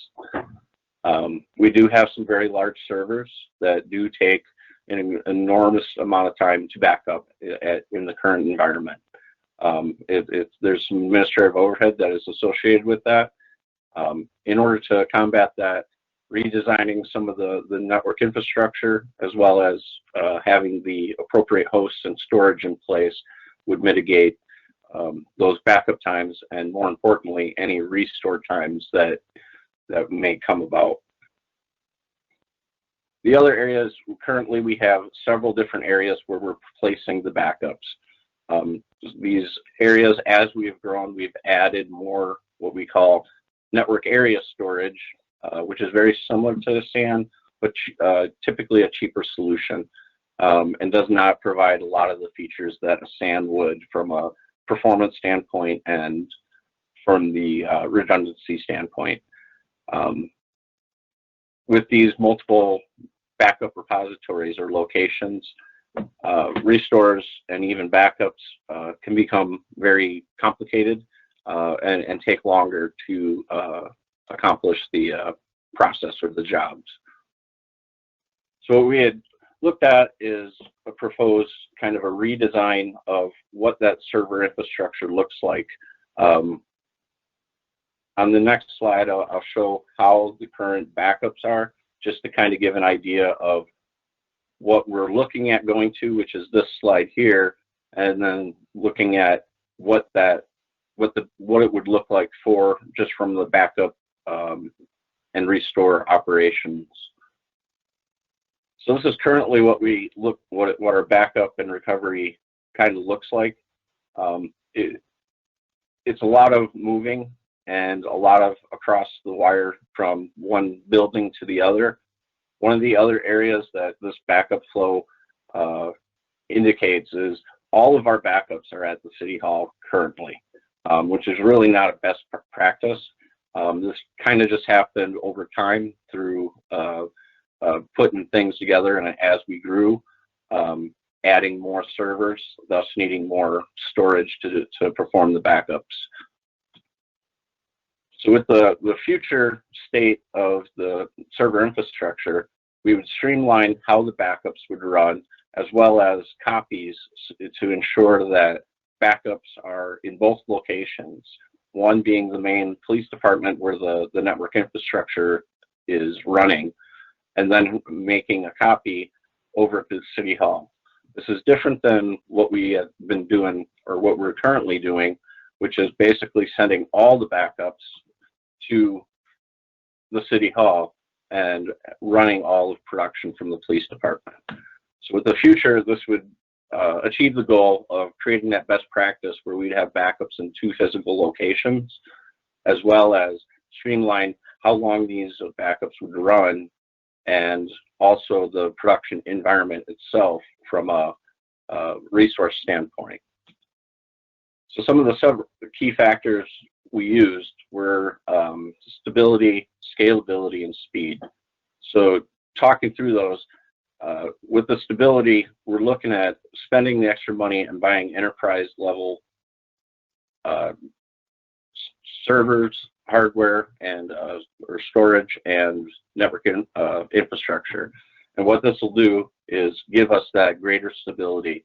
One of the key things here is where we're at right now. If we did lose one of those hosts, we would suffer an unplanned outage. With the new environment, this would be mitigated completely, or almost completely. I cannot guarantee it, but with this infrastructure, unplanned outages would be kind of a thing of a past. The scalability is also very important. We want to maintain current requirements, but we also have to factor in the future growth of the city of Menasha and where things are going. One area of this would be like the GIS project that is currently being worked on. So the scalability is going to be important as we grow, because we cannot necessarily predict what future requirements will be.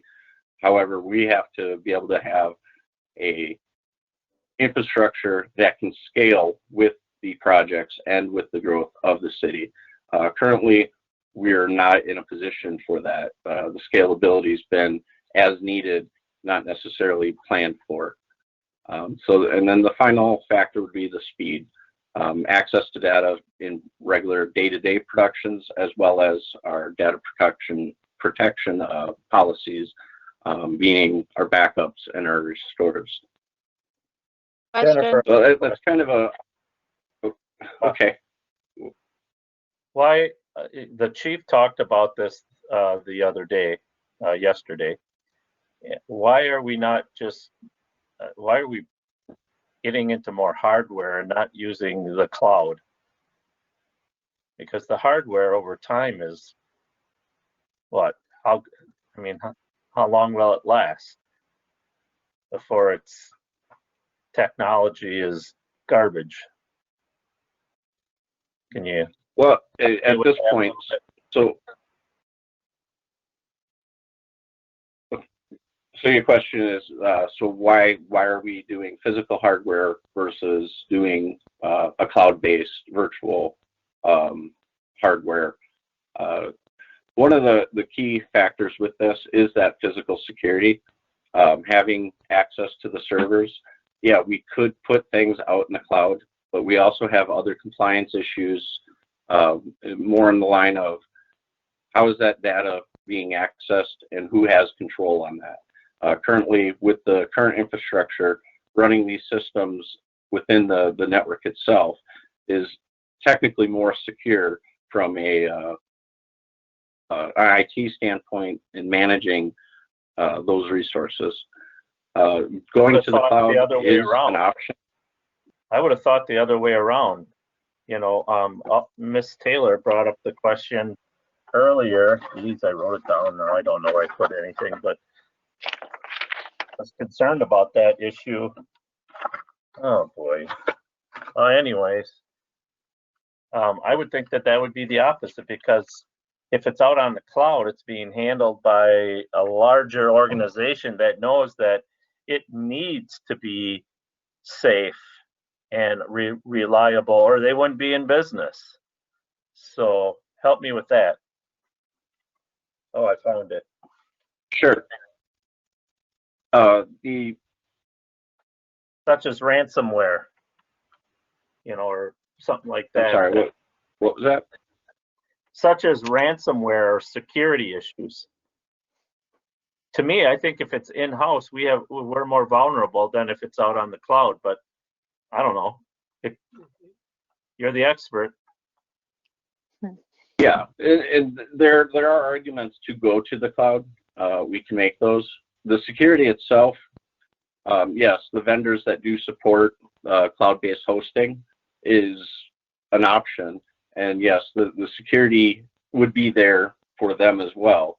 The physical security and having control of the infrastructure on hand is, for one, we can run things internally, even if we lost, say, like the internet. Going with a cloud-based solution, if the internet is down, we're looking at a complete outage as far as getting access to that. And some of this information, such as the police department, they have, you know, uploads, and they have videos, and they have files that they need access to. So in the event that we had a catastrophic internet failure, all that information would not be available during that, and we'd have to build up the network or the external network or the internet presence to quantify or mitigate that type of issue. So on the one hand, having the physical there keeps everything internal, so we're not relying just on the internet, and allows us to run locally without internet. The other issue normally that we've seen with cloud-based hosting is the cost and per gig, putting the storage out onto the cloud, and the amount of storage that the city of Menasha is currently using becomes an issue from a price point.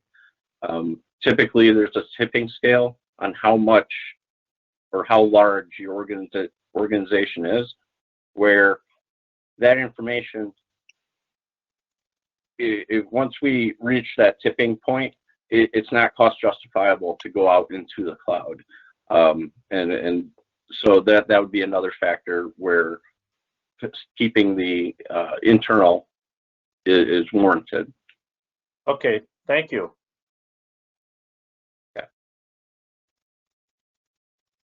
Can you go back a scale, please? Yes. I mean, a slide. Sure. You talked about factors used to determine the hardware requirements as stability, scalability, and speed. Tell me where security fits into this, because as Alderman Stevanik mentioned, the word ransomware, and this is a big issue in governments across the country. We haven't even talked about security here. Sure. So the security is physical. When we talk about cloud hosting versus having physical hosts, their operating systems running Windows or whatever the operating system is, they're subject to the same issues, because essentially any of this equipment, whether it's in the cloud or internal, is going to be accessible from the city of Menasha's network. So when we talk about like a ransomware, if somebody has access to the file server, regardless if it's at the police department or in the cloud, that access and that compromise would happen either place. So the security technically there doesn't, being cloud or physical does not help us anywhere there. Where security becomes an issue is more on the operating system and the policies and procedures. What we're kind of really talking about here is more of the physical resources themselves, and having that physical security in the police department locked away where nobody can really access that. So I guess we're looking at two different areas of security. If we're looking at overall security from, say, a ransomware, we're looking at, you know, it's apples to apples in that regard. When we talk about physical security, we have access to the physical hardware. We can see it, we can work on it, we can manage it. Being out in the cloud, we don't have that physical security of that. To Stan's point, though, these companies would have procedures in place and security in place. Where our security really becomes important is on the network itself, not necessarily on the server infrastructure, if you will. Again, it wouldn't matter if it's in the cloud or local. We still would have the same security risks regardless. So this doesn't necessarily solve any security issues that we may have. That comes from more of the overall network itself, being City of Menasha and the police department, as well as the internet security.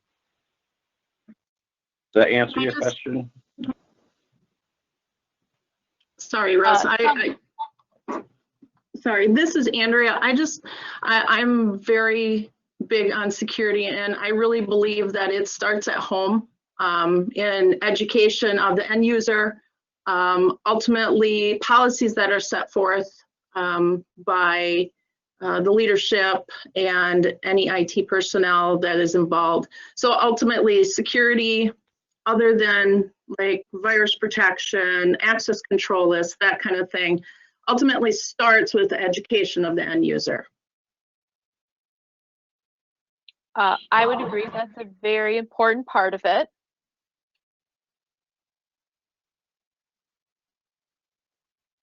Does the city of Menasha have anything stored on the cloud right now, or are we storing eons of data and information internally? As far as I know, the only thing that was stored out in the cloud was the body cameras, but that has been brought back on premise. I am not aware of any other cloud-based storage that we did. I know that the body cameras were stored on the cloud, and they're, I want to say license, but I can't think what I'm thinking. Contract, whatever was up, and they decided to bring it back here.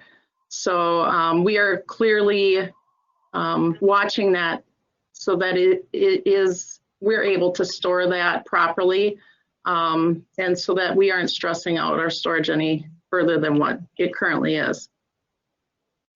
So Andrea, couldn't we consider our HTE data as cloud-based as well?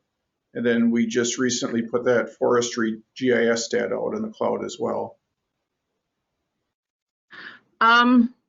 Yeah, I guess yeah, a lot of our stuff is on HTE. What's HTE?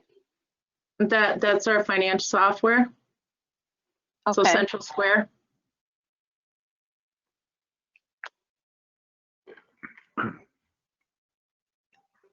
And as far as the forestry stuff, that is stored on the cloud, but isn't that through the county?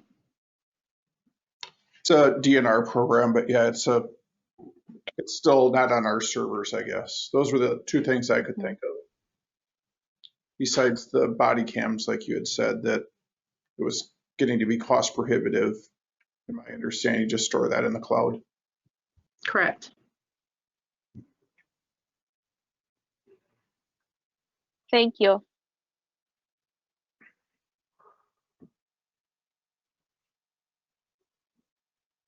Ted, did you have something as well? Yes, I did. I don't know if this is for Russ or maybe I can go back to Pam if he's on. Listening to this kind of scares me. It's like we have no protection for our software. We have nothing out there for the last years, and all of a sudden they're going to sell us this package. So we have a council or a fee out there for, I think it's $45,000 we budgeted for services because we don't have an IT support type thing yet. And I'm listening to the spiel and I'm wondering, back to Alderman Stubnick's point, what page is this on budget wise? And are there dollars attached to this that we might be having to sign up for that we don't even know what kind of protection or services we're getting? I'm a little confused at some of the mumbo jumbo going on here, and I don't know if everything's in line. So I think it starts on 247. If I'm 47. It's the Yes, IT I would department. certainly like to go through some of the costs of this too, and how it is proposed to be paid for, and how the community development GIS project fits into all of the IT budget as well. I guess I'm done talking then. Okay. So, Sorry, Ted. Russ, before we, As far as oh, go ahead, Mayor. I guess I don't want to leave it as if there's nothing there right now. Do you want to talk about the firewall and the security and some of those items that we have in our current system? It's not like we're completely naked out there right now. This is kind of the next generation of where we are right now, maybe. Is that a good way to describe it? Yeah, that's a good point, Mayor. So the network itself, when we talk about security, we already have the access control lists in place. We have firewalls, we have security, layers of security that are ready protecting us from, the security threats. This is less about security threats and more about the resources and being able to grow with the organization. Really, from this point, one of the areas that I think was probably missing was the refresh cycle and the road mapping of the hardware, whereas it was before, if the money was available, that the projects would be, implemented. But in many cases, it was as needed type budgeting or implementing of the additional hardware or the newer stuff. And what you typically get when you work like that is basically it's a piecemeal network together. It runs, it serves our purposes. The point we're really kind of getting to is we're kind of outgrowing what was previously put in. And what we're trying to do is establish a baseline in which the server infrastructure can basically be where it should be now and then work on roadmaps as far as how that technology and that physical hardware is replaced in the subsequent years. Typically, we look at, for physical hardware, a 3 to 6 year refresh cycle.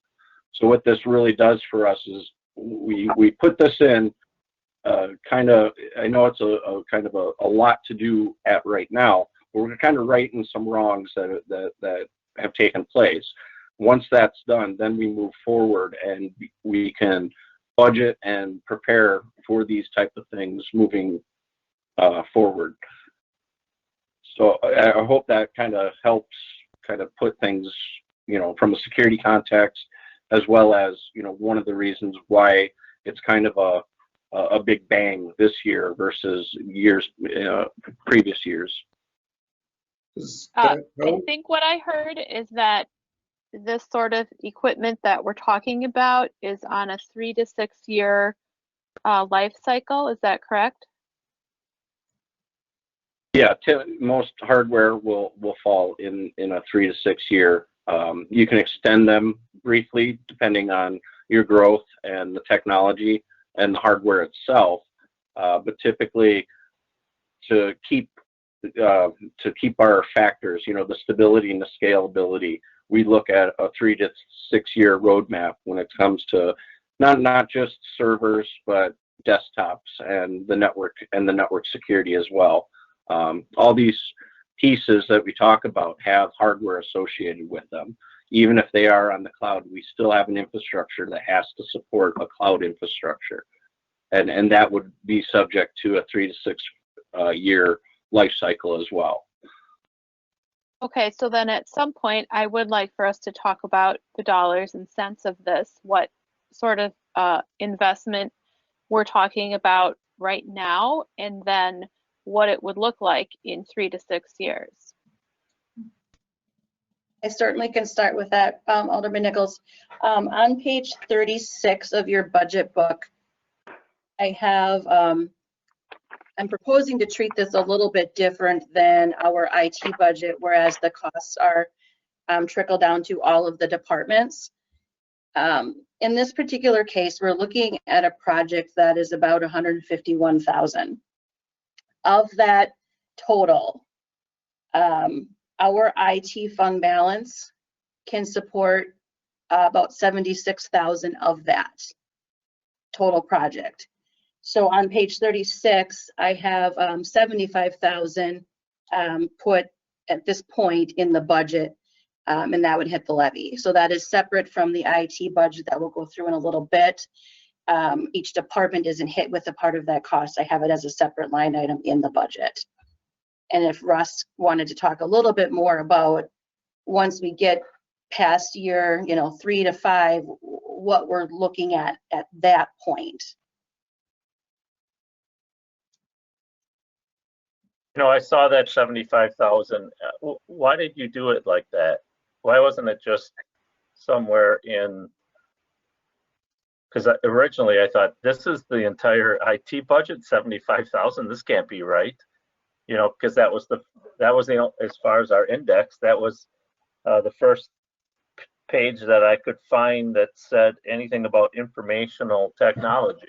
Yeah, our IT budget is still is one of our internal service funds, so that remains the same. And that starts on page. It's 247. Quicker than me. So basically, IT years ago used to be part of the general fund, so I basically just kind of reactivated that account, if you will, based on how I proposed that we would fund, we would move forward with it.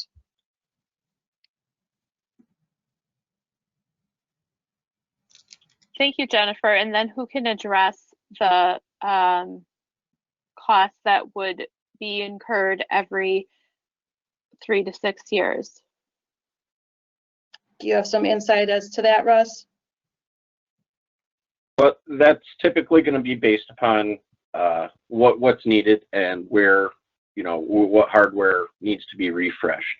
So in this case, we're looking at doing some network work, adding storage, as well as implementing the new virtual hosts. So in that regard, what we can do then is in 3 years, depending on the growth and the continued growth, we look at things like the warranties, support, that type of information. So by doing these 3 pieces right now, we can extend the life cycle of certain elements rather than doing everything all at once again.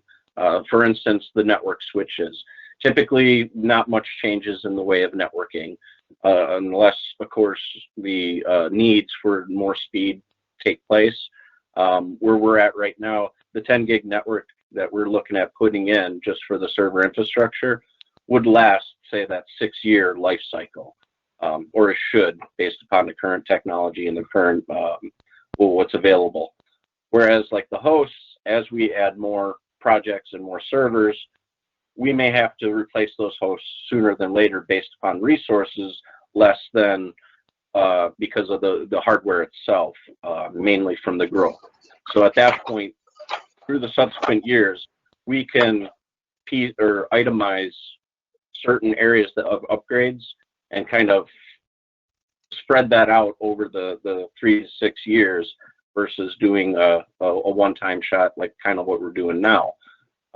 So really to say what those numbers will be and what would be replaced, say, year 3 versus year 6, we really cannot answer that because that's really going to be something that we have to gauge year to year.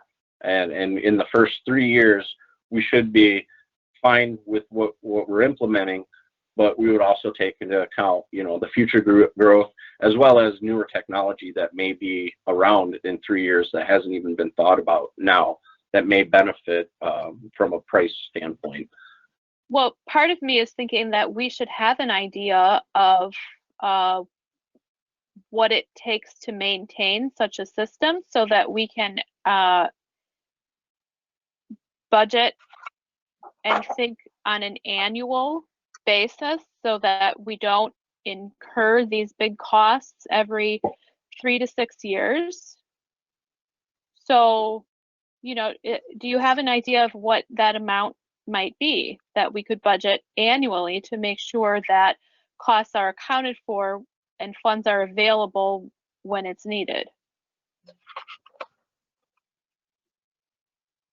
I cannot answer that currently. I don't have necessarily the analysis of those numbers.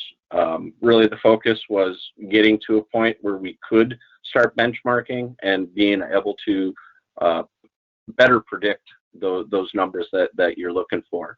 Unfortunately, again, there's a lot of factors that go into when and why we would want to upgrade or refresh the hardware or any of the technology. And unfortunately, I cannot answer that at this time, but that is something that we could work on as far as developing kind of a guide as far as, but those numbers would be very subjective to many different factors.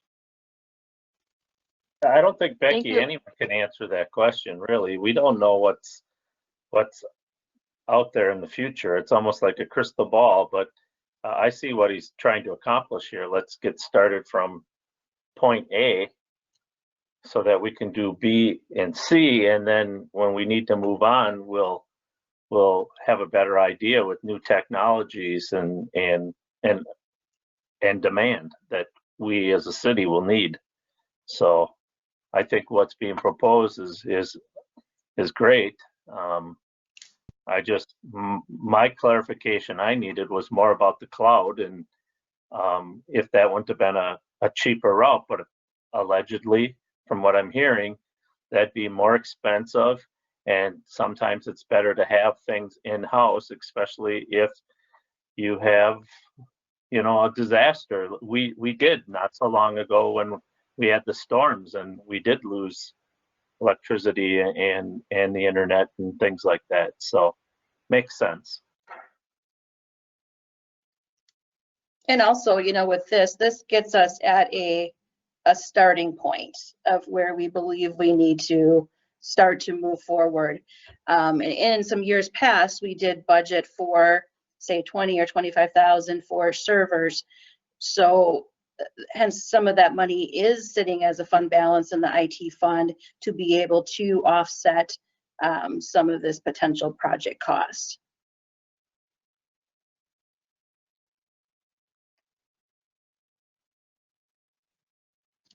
Jennifer, did you want to kind of go through the IT budget then?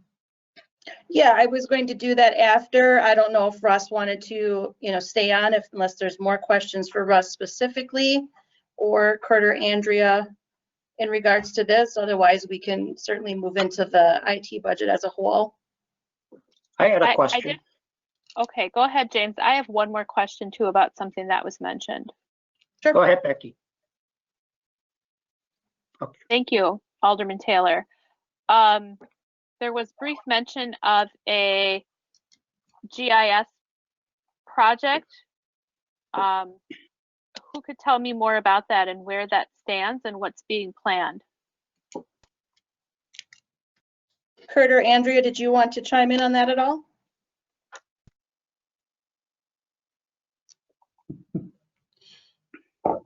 Right now, from what I understand, is Sam Schrader is in contact with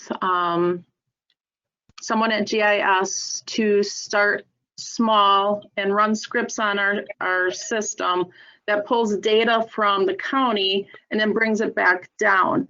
I questioned what we would need, what kind of storage, if we would need databases, that kind of thing. As of right now, they're just scripts, pull the data back.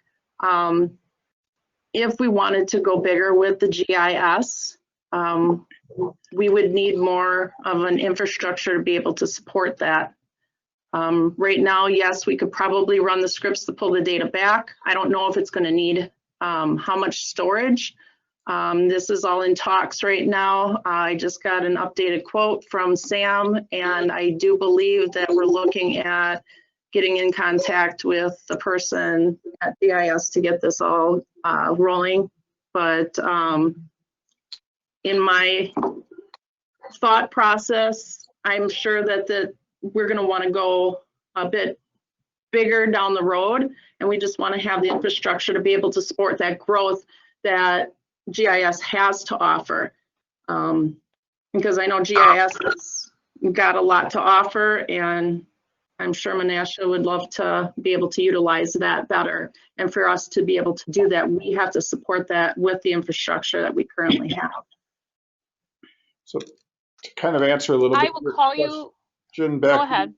Part of the discussion with GIS led to the discussion we're having with Russ right now, because of the large amount of data and different places within the city that we want to use it. Our current infrastructure did not appear to be able to support all the things that we wanted to do. The GIS system that Sam is looking at is kind of the base map right now. It something more like what you see at the county level, but there are a lot of things we can do with it that would include some of our locates that we do for our Public Works Department. Forget what else they were talking about. We were talking about a number of different things. So Public Works had a number of different projects they wanted to include, as well as some of the community development type things that Sam was looking at. And I think that this will grow over the years, but it's probably a 5-year process to get everything that he had talked about in there. Thank you. Andrea, I will call you and talk about this more with you and get some of my questions answered. Thank you. Sure. Alderman Taylor, did you have a question? Yes, thank you. COVID's going to be around for a while, and we all have these computers, but we have key department heads that don't have cameras on their computers. Is there any way there's like an add-on, cheaper add-on camera that they could put on their computers? So when we have these meetings, we have more of a better discussion. Yeah, we can get, sorry about that. Yeah, we can get webcams for these people that need them. So we'll just go around. We can ask them who needs them, and we can get them for them. I think for our key department heads, it would be good for the council here to have a dialogue back and forth. Thank you. We are currently in the process of getting all the department heads' laptops, and they all do have webcams. That's just takes a little bit of time with all the other projects. So just know I am in the process of doing that. There's only one that doesn't have a webcam that I know of is Sam's, and that one was bought earlier than all the rest. And for some reason, it didn't have one. So Jen, did you want to go through? I think the clerk should have one, Adam and Corey, and certainly Sam. I think that's important for those. Thank you. They all have one. Jen, why are we using them? They did not turn their webcam on. That's all. Oh, okay.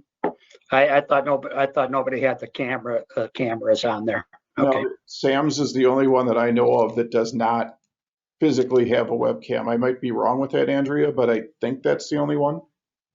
That is correct. However, not everybody has their laptop yet. It takes a little time to get them set up and shipped out. So, were we able to use the CARES Act for any of that, Mayor? The new Yes, we were. Yes, the new computers that are laptops that are coming out, we did use the CARES Act for. For the department heads or just for the council? Both. Any department head that did not. So the goal was any salaried employee, so any management employee, as well as all the elected officials would have a laptop. And I believe. Okay, and those. And that was going to be covered all under the CARES Act. Yes. Thank you. Did we have any further questions for Russ? I do have an IT question. Do we currently have an inventory, maintenance, and replacement schedule for all IT equipment? Kurt, I think you have your mic on, correct? Yes, we currently have a PC replacement schedule. Currently working on a maybe the server schedule of that nature, but I know we have a PC replacement schedule, so I can gather up some information for our other equipment as well and get a schedule going for that. We also have the network switch infrastructure that's on a schedule as well. Thank you. So Mayor, to move this along, if somebody's got a question, we know that I had already mentioned 247 is the start of the IT budget.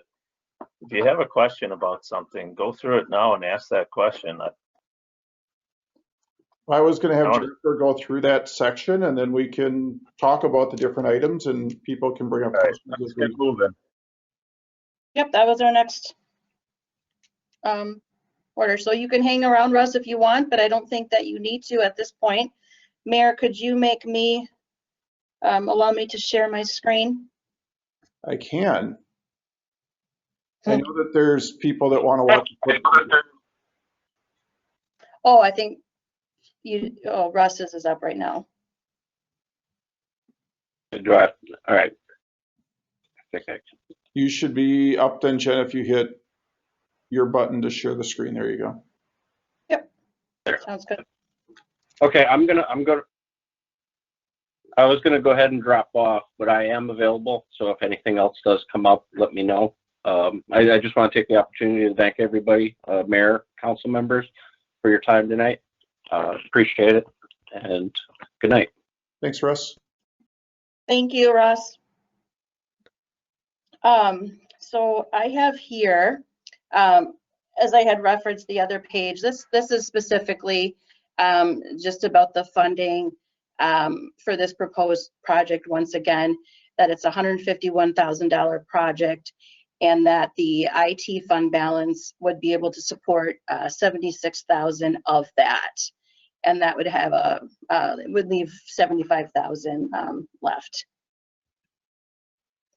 Our IT budget starts on page 249, and that is one of our internal service funds. Just a little bit about 2020. I think Chief Styka had mentioned this last night, but Kurt was able to work with our cell phone provider to, so we would basically have a decent amount of savings starting in 2021 and going forward. Police department would see the most of those savings due to the amount of phones that they have. We did replace 31 PCs in 2020. We had the migration of our Exchange server. It's always our goal to make sure that we keep up on our support tickets and have them as current as possible. Staff is always relying on us to have those things taken care of, and maintaining that working relationship that we have with Heartland Business Systems. We started working with them in 2019, as was mentioned earlier. Prior to that, we worked with another consulting company, and then we moved over to Heartland. And then also in 2020, we had improvements with our network security that we've been working on, and trying to get into just security in general, making sure that we're taking advantage of webinars that are offered, and having this also something that all employees, not just IT staff, but everyone is part of.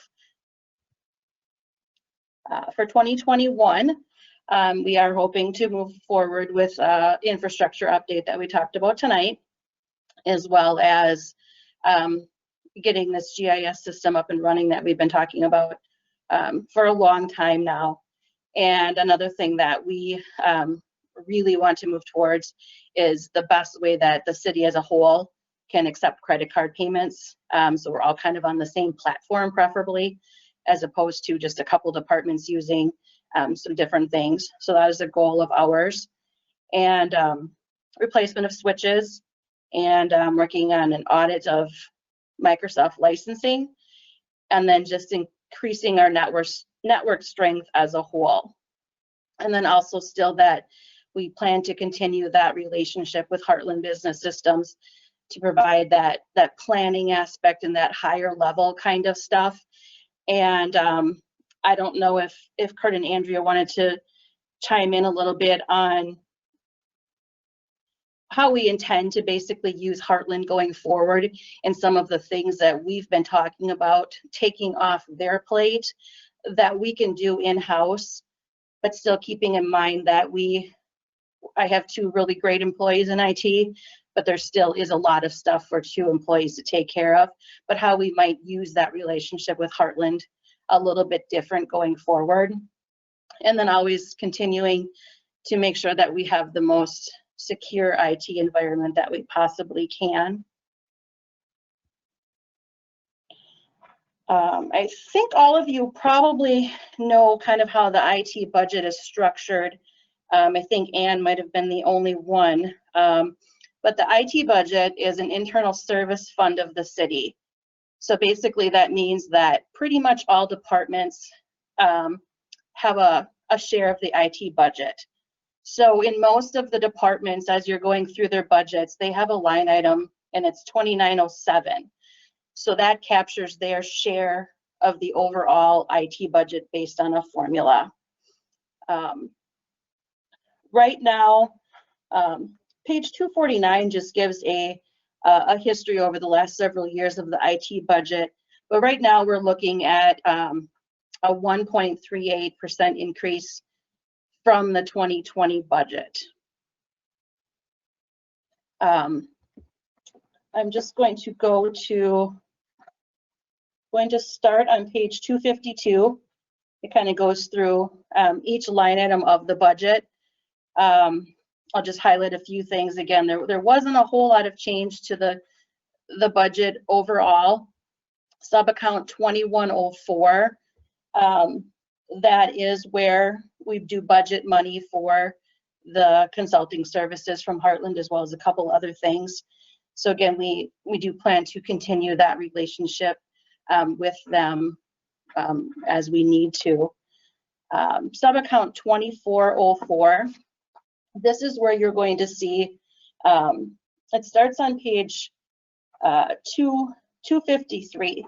So what we have is global costs, and it's all sorts of different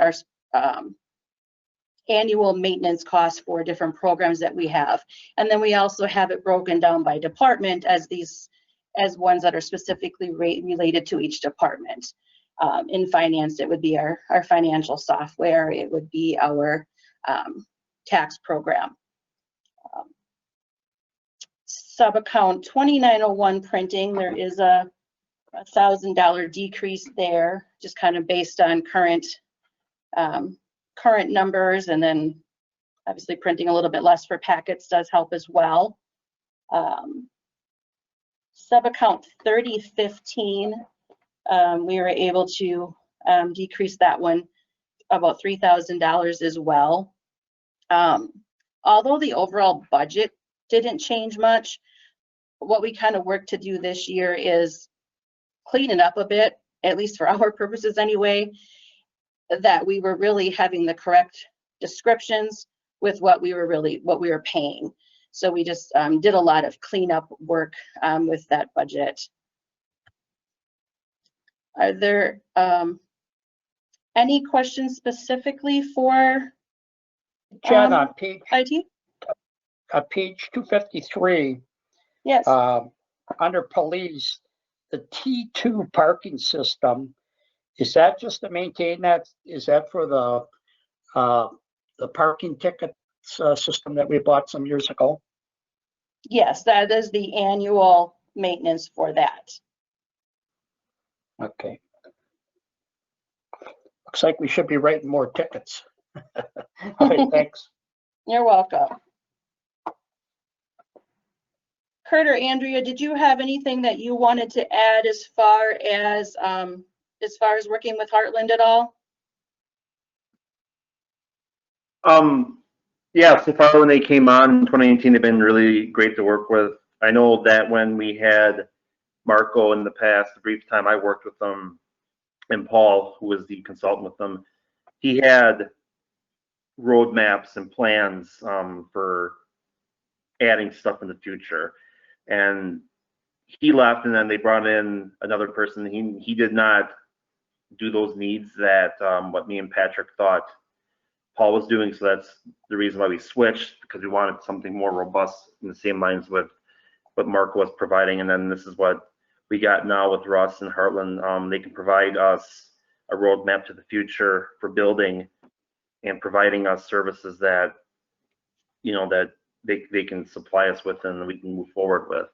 So I mean, they've been great so far. I have no complaints about them. And going forward with them, yeah, we plan on not weaning them all completely, but using them as just mainly for consulting with, hey, we're going to probably have to replace this device coming up in 2020, whatever.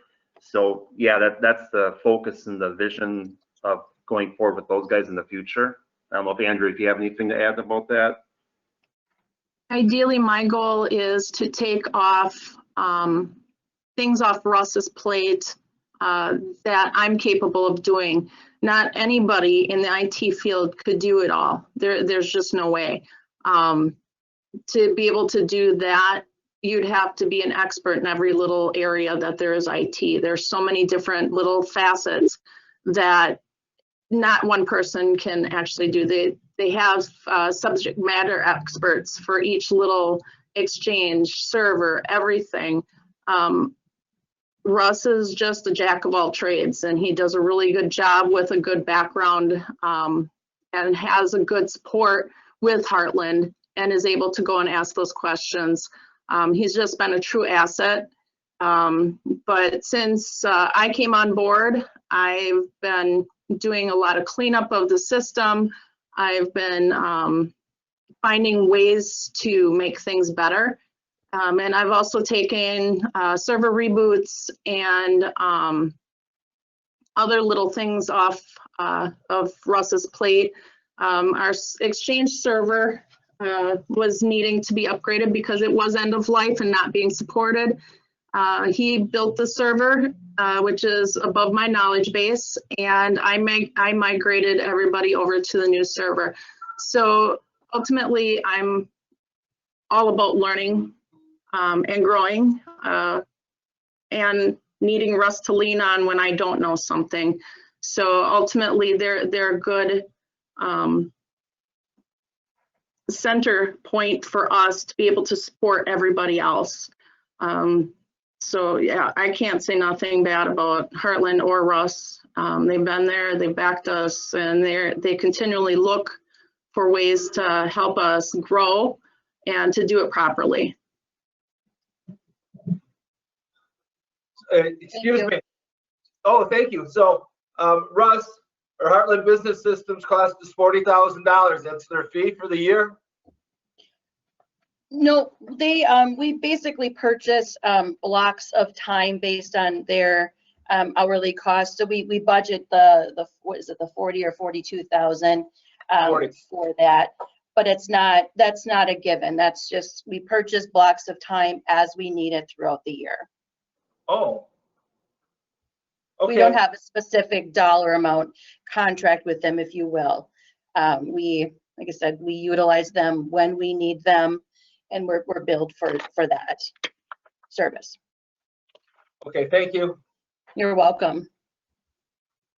And definitely, in the last 6 months or whatever, Kurt and Andrea have been great about looking at, again, what we can do to take things off their plate, what we can really do in-house, and it's been more of a great learning environment, having them explain the things that they do, and getting us to the point that we can do a lot of that stuff, but still have them to lean on. Jennifer, I'm on page 249. Yes. Where there's a summary for all the departments.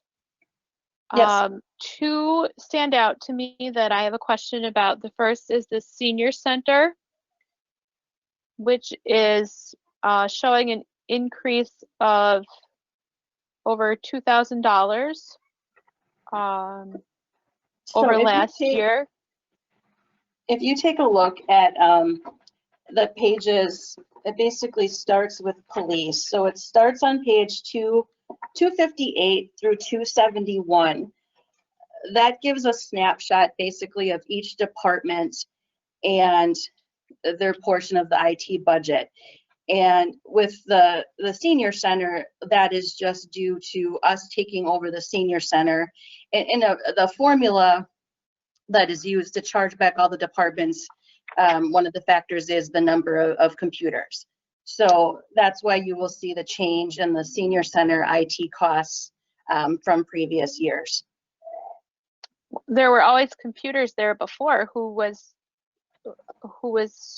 did they belong to then? I can chime in here, Jen. The Boys and Girls Club was the one that ran that facility. They had their equipment in there, and when we took over, they were going to sell us that equipment. Then they just basically said, "Oh, you guys can have all that equipment that's in there." So we got all the computers and the stuff in there for nothing. They gave us to them, gave that stuff to us. So. What do you mean, the YMCA? Correct. Yeah. Yes. Okay. Yeah. Okay. And then, thank you for that. The other one is actually the Common Council, which is showing a 99% increase. And that would be due to the council members now having laptops and supporting those. Okay, thank you. So figured into the formula now. And when you look also at these individual department sheets, like I said, it starts with the police department. So it just kind of gives a snapshot of each department. If you look at page 258 at the top, those are the programs that are specific to the police department. And then below that is basically their piece of the pie for the technology services. So there's a breakdown for each department. Obviously, some of them, like Common Council, Mayor, they don't have as much activity on them, but some have a little bit more activity on them specific to their department. But in total, Jennifer, it's a 1% increase, right? Yeah, just over 1%, 1.38.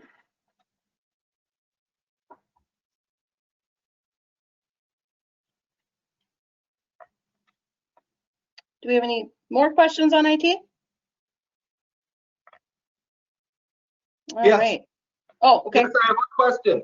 I just want to give a shout out to the personnel and human resources. Their budget went down 21% for the computer. So good job, personnel, human resources. And what you're actually going to see with that is when you look at page 249, that also includes computers that are specifically paid out of department's budgets. So last year, the HR department, as well as a finance assessor, we were all up for new PCs. So then, of course, this year, or in 2021, human resources wouldn't be. So that's where you're going to see that decrease there. But it's still a good thing. All right, we can move along to finance if there's nothing further. In our finance department, we have myself as the director, and we now have Craig Pearson, he's our finance manager. And then we have two finance clerks, Stu Sefker and Duran Johnston.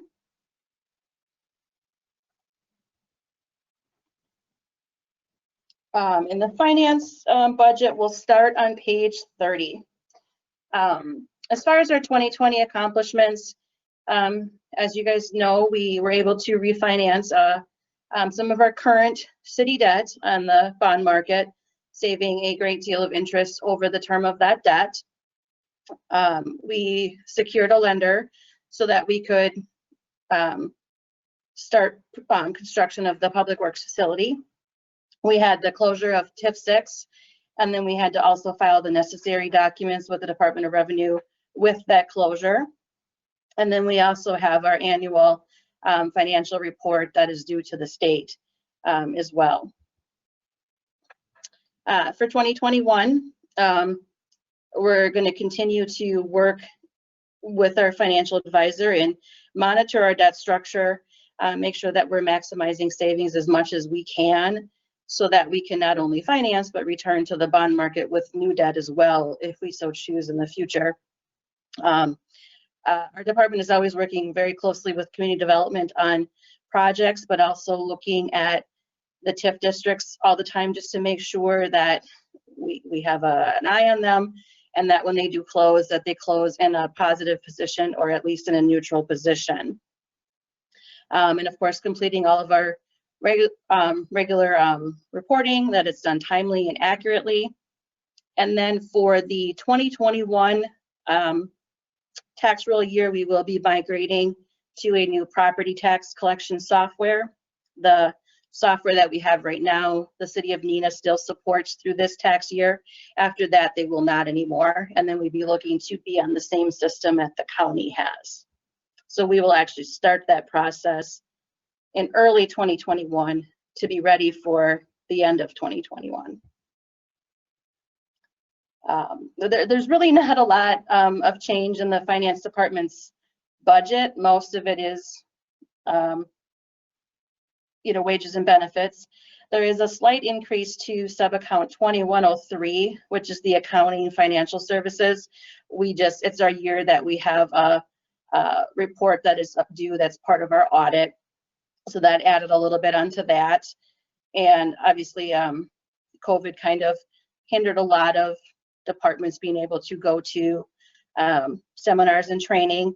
But hopefully in 2021, Craig and I will be able to attend those conferences that are held throughout the state if things turn around a little bit better for us here. Any questions about finance specifically?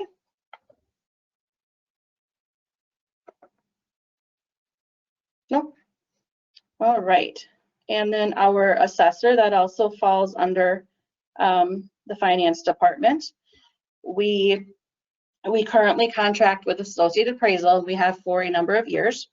Our contract with them does expire at the end of July.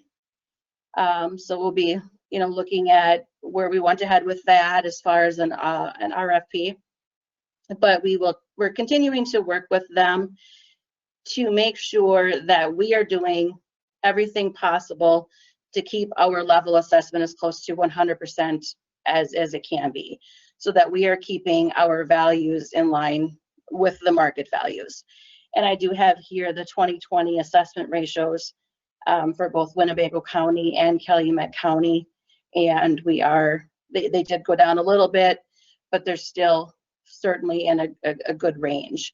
So we'll, be in conversations with the assessor actually in the next, month here, just to make sure come January that we're doing everything we can to keep those at the level that they need to be. But other than that, on page 35 of the assessor's budget, not a lot changes with that. I did budget a little bit more, not knowing where our costs might be as far as a new contract. But other than that, nothing changes with that. Anything on assessor? All right. And one of the other, this is a small little account, but it's on page 37. This is called illegal taxes and tax refunds. It's a account that's set up if we need to make property tax refunds, usually due to an assessor error, and those are always brought forth to the council for approval. And if most of them, we are able to charge back the other taxing entities their portion, but we do budget a little bit of money to cover that. And then another item that would fall under here is if we are invoiced by the county for a property that's sold, but if they were not able to recover all of the costs that we turned over to them. So every once in a while we get a couple of those properties that we end up having to pay those charges back to the county. So that is what goes in that department. And then the other one is it's called uncollectible debt, and that is on page 38. And this is the account that we use to write off our uncollectible debt. Most of our charges that are can be placed on the tax bill because they're related to the property. The ones that we end up writing off over time are either due to personal property taxes, if we couldn't collect, or a lot of times accident damage invoices. And the expense occurs when we send the account to collection, but the write-off will occur when we bring that to the council every spring. So this is just the account that is recorded in. So we do budget a little bit of money for that as well. And that is all I have for my accounts. If there's any questions.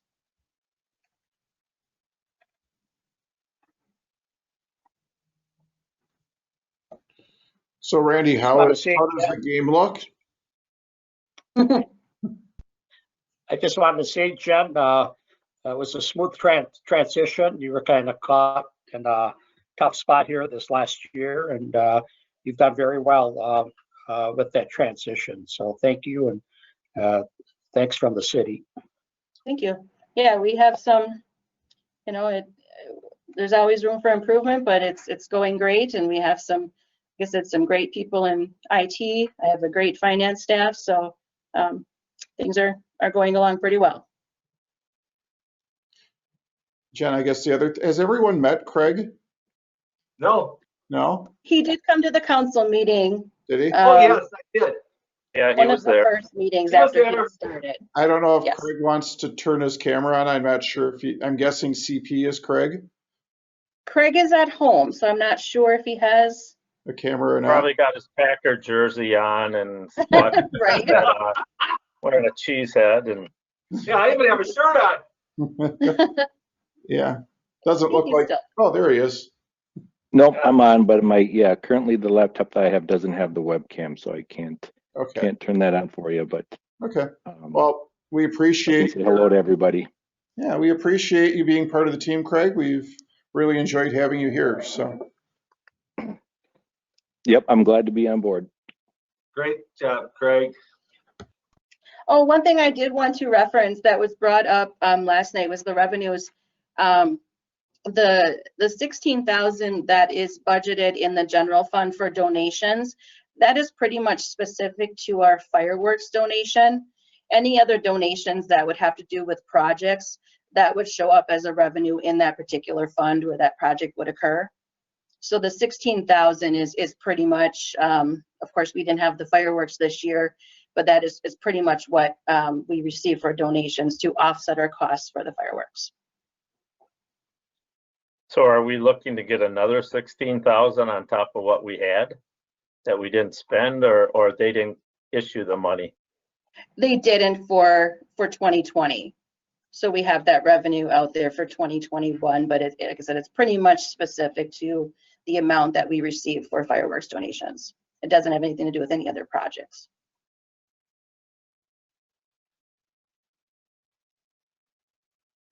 Okay. Okay. Okay. Mayor, you want a motion to adjourn? I will do, unless Randy wants to stick around for a little longer yet. No, Packers are winning 7-0. Okay. James, did you wish to make that motion? Make a motion to adjourn. Is there a second? I'll second it. All those in favor? Aye. Aye. Thank you. We are adjourned. We will see you next Wednesday. So we're adjourned until when? Next Wednesday. Wednesday. Yes. Enjoy your weekend. And Mayor, we'll get those page numbers on those Well, we'll budgets get the page coming. numbers for the Public last one, Works yes. Park. We can do that. Thanks. Stay safe, everyone.